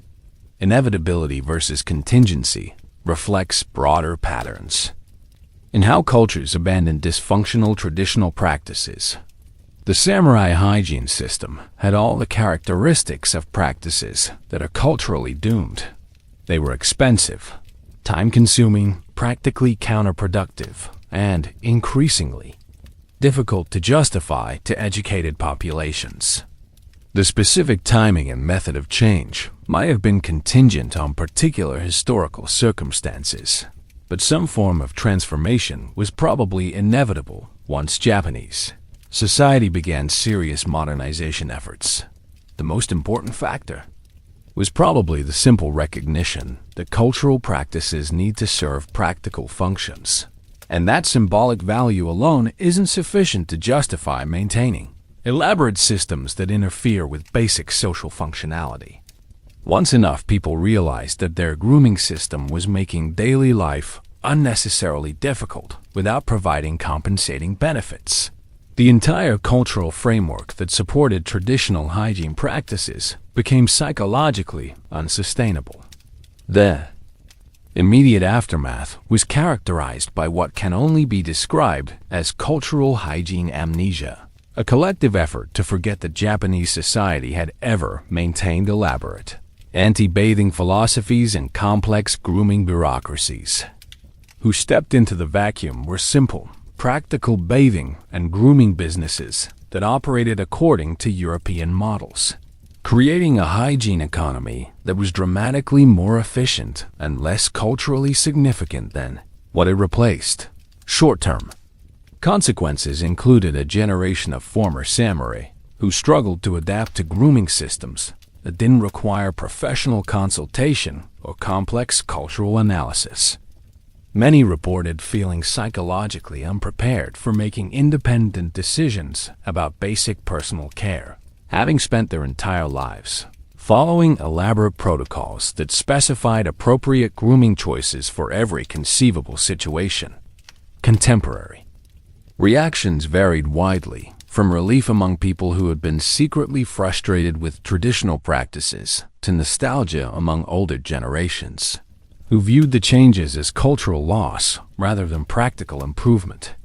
Some former hygiene specialists attempted to preserve traditional knowledge through private schools and cultural organizations, but these efforts generally failed because nobody wanted to pay to learn unnecessarily complicated approaches to basic human maintenance.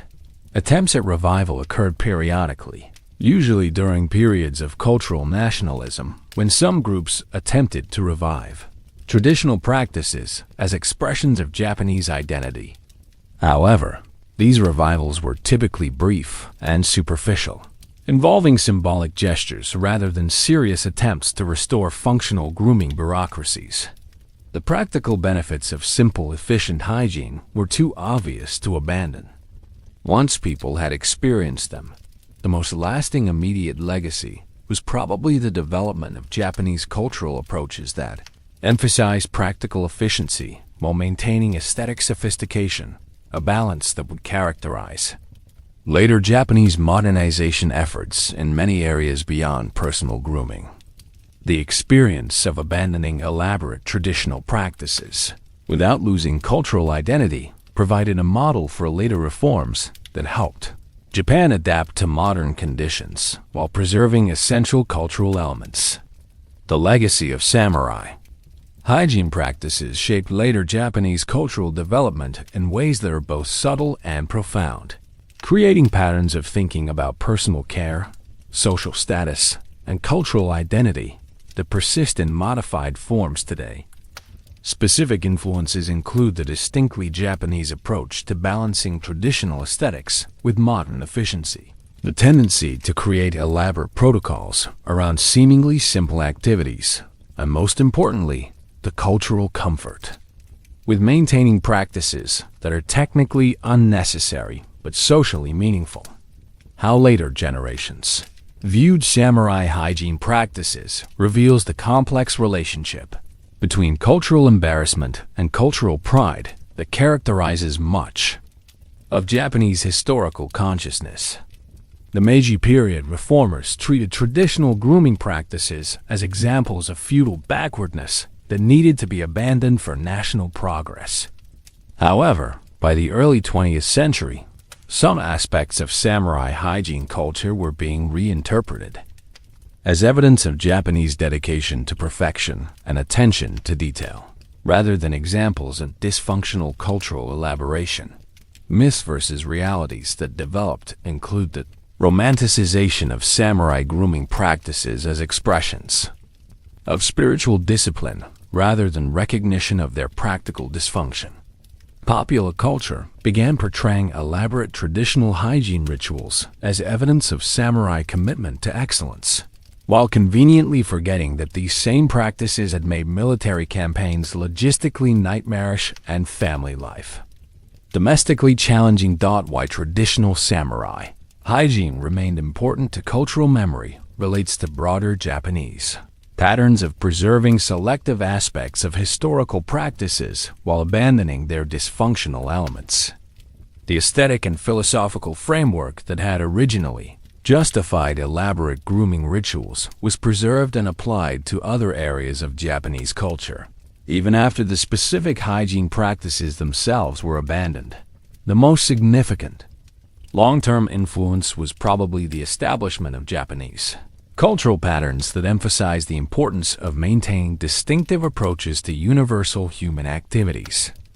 Just as samurai had insisted on developing uniquely Japanese grooming practices rather than adopting foreign standards, later generations maintained the principle that Japanese culture should find distinctive ways of approaching modern activities, even when simpler alternatives were available.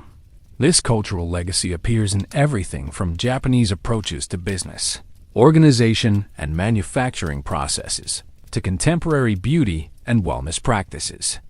The samurai hygiene experience established a template for cultural adaptation that involves preserving the underlying philosophy and aesthetic of traditional practices while modifying their specific implementation to meet modern requirements. Perhaps most importantly, the historical experience of abandoning elaborate traditional practices without losing cultural identity provided a psychological foundation for later Japanese modernization efforts. The successful transition from complex traditional hygiene to practical modern cleanliness demonstrated that Japanese culture was flexible enough to adopt foreign innovations while maintaining its essential character, a lesson that proved crucial for broader modernization efforts in the late 19th and early 20th centuries. Today, we can see echoes of samurai hygiene culture in numerous aspects of contemporary society, from elaborate beauty routines that require professional consultation to workplace wellness programs that turn basic health maintenance into complex lifestyle philosophies. The pattern of taking simple activities and developing elaborate cultural frameworks around them appears consistently across modern cultures, suggesting that the samurai experience reveals something fundamental about how human societies create meaning through unnecessary complexity. Specific parallels include the contemporary skincare industry, which has developed elaborate multi-step routines that require specialized products, professional guidance, and what amounts to daily ceremonial attention to achieve results that can often be accomplished through simpler methods. Like samurai grooming practices, modern skincare culture emphasizes the importance of dedication, consistency, and willingness to invest significant time and resources in personal care routines that serve as markers of cultural sophistication and social status. The fitness and wellness industry provides another clear parallel, particularly in the development of elaborate workout routines, specialized diets, and lifestyle philosophies that turn basic physical maintenance into complex cultural practices requiring professional coaching and community support. Modern gym culture often emphasizes the importance of suffering through unnecessarily complicated exercise routines as proof of dedication, echoing the samurai belief that effective practices should be challenging and demanding rather than simple and efficient. What hasn't changed about human nature includes the tendency to use personal care practices as markers of social status, group identity, and cultural values. Just as samurai developed elaborate grooming rituals to distinguish themselves from other social classes, contemporary cultures continue to create complex beauty and wellness practices that serve similar functions of social differentiation and cultural signaling. Similar patterns in different contexts appear in professional environments where simple communication processes are often elaborated into complex protocols that require specialized training and ongoing consultation. Corporate culture frequently develops unnecessarily complicated approaches to basic business activities, creating systems that serve important social and psychological functions while being objectively less efficient than simpler alternatives. The technology industry provides particularly striking parallels, especially in the development of apps and services that turn basic human activities into elaborate digital experiences requiring multiple platforms, professional guidance, and community participation. Modern productivity culture often emphasizes complex systems for managing simple tasks, echoing the samurai pattern of creating elaborate frameworks around basic activities. Lessons for contemporary issues include recognition that cultural practices often persist because they serve important social and psychological functions that have nothing to do with their stated practical purposes. Understanding the samurai hygiene experience can help modern societies recognize when their own elaborate practices are serving genuine cultural needs versus when they've simply become dysfunctional traditions that persist through institutional inertia. Perhaps most importantly, the samurai experience demonstrates that it's possible to abandon elaborate traditional practices without losing cultural identity, providing a historical model for societies struggling to balance cultural preservation with practical modernization. The lesson isn't that all traditional practices should be abandoned, but that cultures can maintain their essential character while adapting their specific practices to changing circumstances. Even now, samurai hygiene culture influences multiple aspects of contemporary Japanese society in ways that are often invisible to casual observers, but deeply embedded in cultural approaches to personal care, social interaction, and institutional organization. Academic study of traditional Japanese grooming practices has contributed to broader understanding of how cultures create and maintain elaborate ritual systems, providing insights that are relevant for anthropology, sociology, and cultural studies. Popular culture continues to reference samurai hygiene practices, though usually in romanticized forms that emphasize their aesthetic and philosophical aspects rather than their practical dysfunction. Anime, manga, and historical fiction often portray traditional grooming rituals as expressions of cultural sophistication and spiritual discipline, contributing to ongoing cultural narratives about the relationship between traditional practices and Japanese identity. Political discourse occasionally references the samurai hygiene experience as either a positive example of Japanese cultural distinctiveness or a negative example of feudal backwardness, depending on the political context and the speaker's agenda. These references usually reflect broader debates about cultural tradition versus modernization, rather than serious historical analysis, but they demonstrate the continuing symbolic significance of traditional practices in contemporary political discussions. Social movements have sometimes attempted to revive aspects of traditional samurai grooming culture as expressions of cultural nationalism or resistance to foreign influence. These efforts are typically brief and superficial, but they reflect ongoing cultural tensions about the relationship between Japanese identity and global modernization. Why people still care about samurai hygiene practices relates to broader human fascination with cultural practices that seem simultaneously sophisticated and absurd.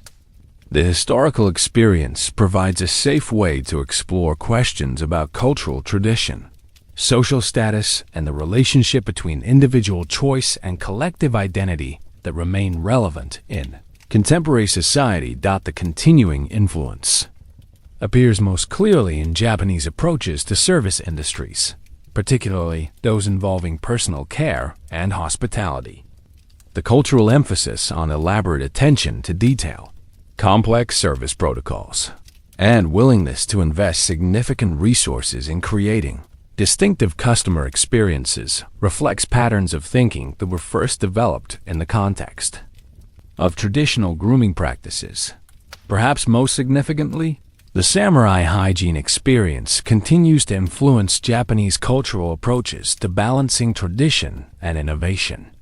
The historical precedent of successfully abandoning dysfunctional traditional practices while preserving essential cultural values provides a template for contemporary cultural adaptation that appears in contexts ranging from business practices to educational reform to social policy development.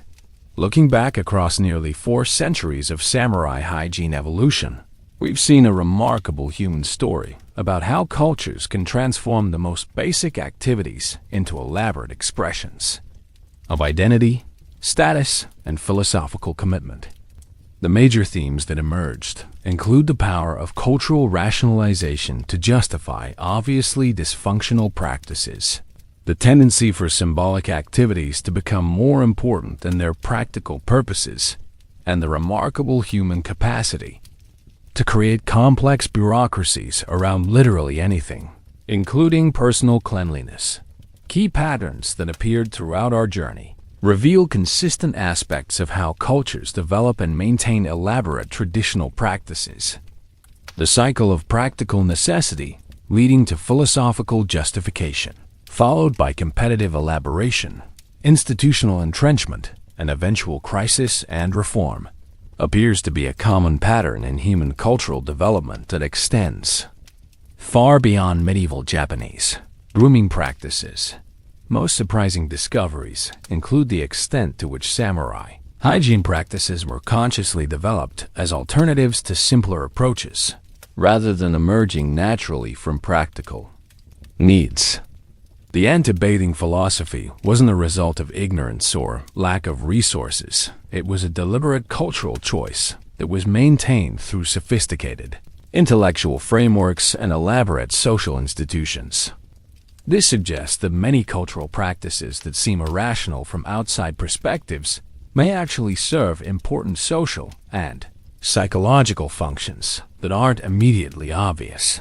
Most important takeaways center on understanding how cultures balance practical effectiveness with symbolic meaning, and recognizing that practices can persist for centuries despite obvious dysfunction if they serve important identity and status functions.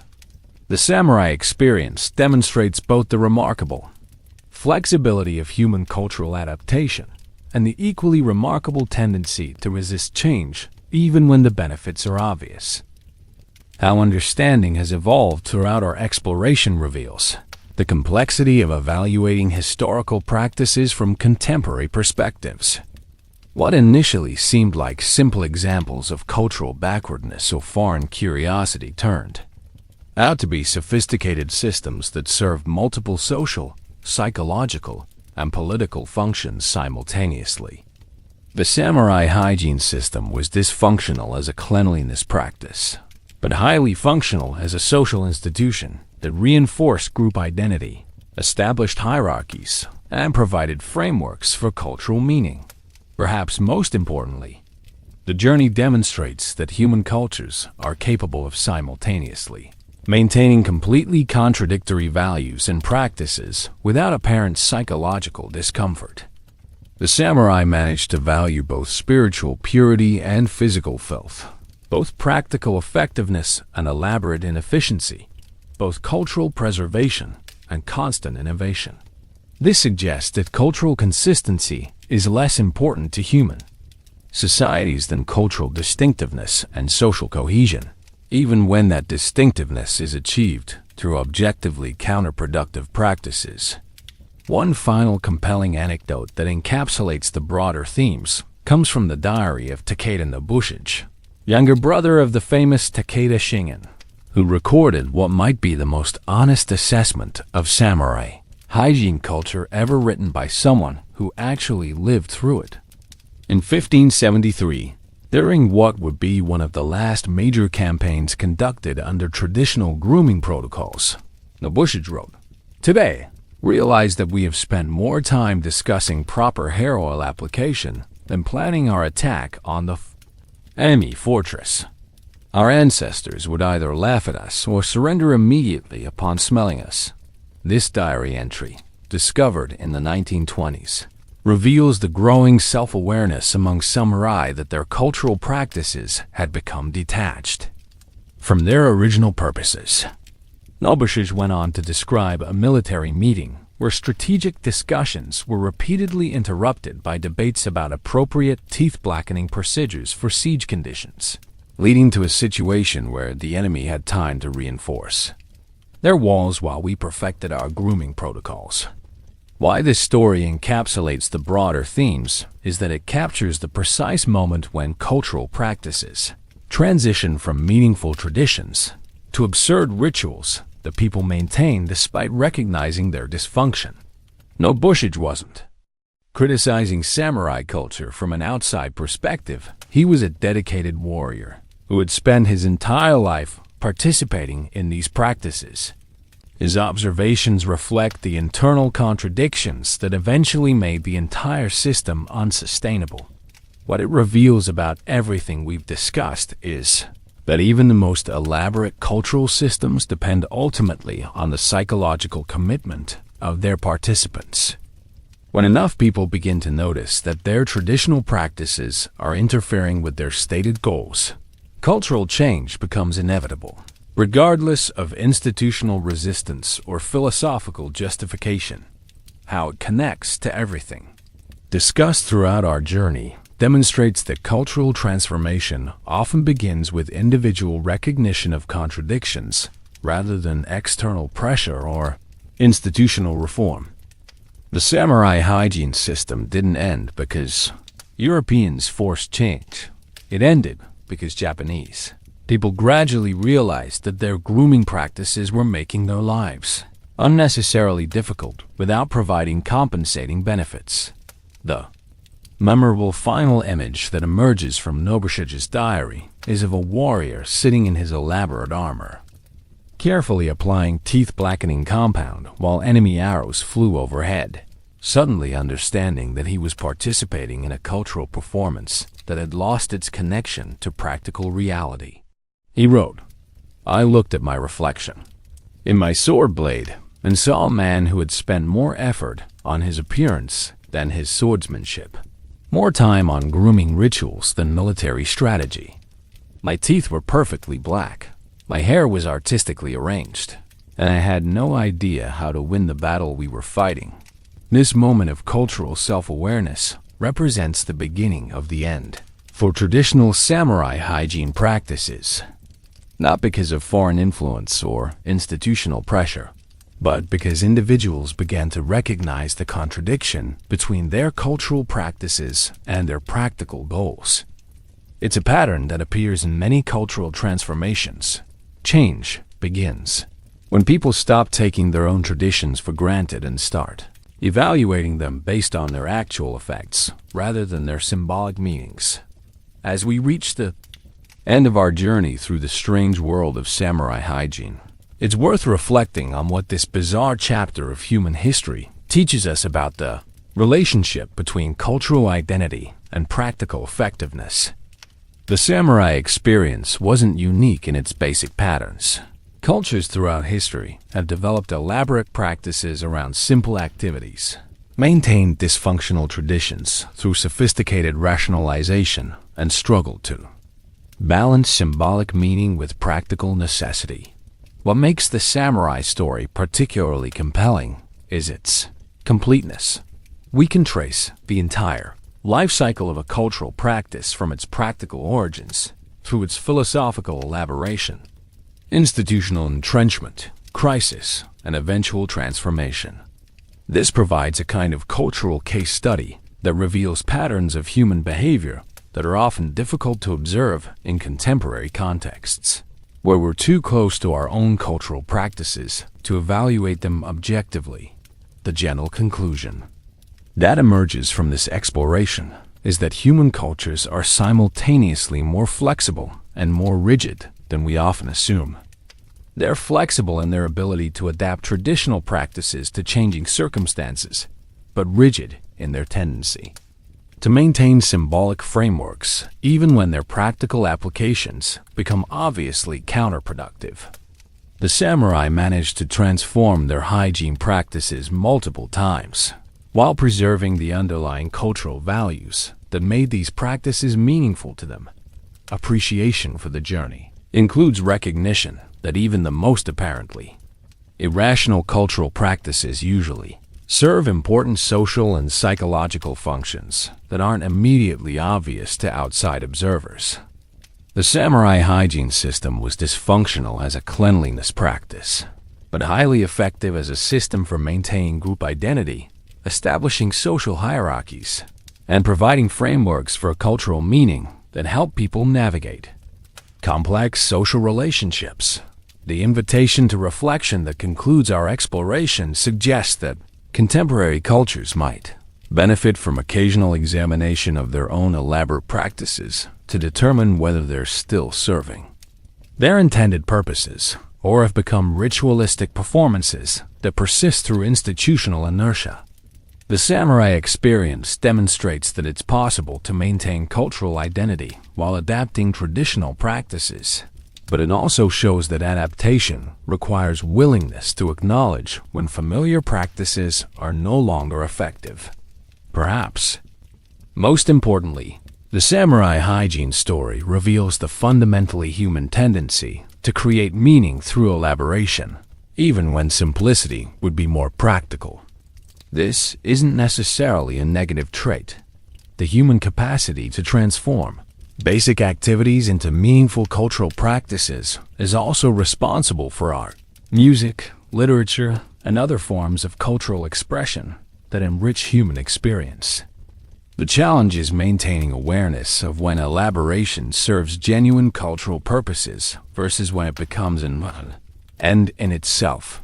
The peaceful closing thought that emerges from this historical journey is that cultures are most healthy when they maintain the flexibility to preserve their essential values while adapting their specific practices to changing circumstances. The samurai eventually learned this lesson, though it took them several centuries and some truly spectacular examples of cultural dysfunction to figure it out. In the end, the story of samurai hygiene practices reminds us that human cultures are ongoing experiments in collective meaning-making, and that the most successful experiments are those that remain open to revision, based on experience rather than defending traditional practices simply because they're traditional. The samurai journey from elaborate dysfunction to practical effectiveness, while maintaining their essential cultural identity, provides a hopeful model for how societies can navigate the ongoing challenge of balancing tradition with adaptation. As we close this exploration of one of history's most bizarrely elaborate approaches to personal grooming, we can appreciate both the creativity and the ultimate wisdom of a culture that managed to transform itself while preserving what mattered most. The samurai may have taken centuries to figure out that bathing occasionally was compatible with warrior honor, but they eventually got there, and they did it in a way that maintained their dignity, their cultural identity, and their commitment to excellence in all things, even personal hygiene. And perhaps that's the most important lesson from this entire strange historical episode, that human cultures are capable of learning, adapting, and improving, even when it means abandoning practices that once seemed essential to their identity. The samurai proved that it's possible to change everything while changing nothing that truly matters, which is perhaps the most sophisticated cultural achievement of all.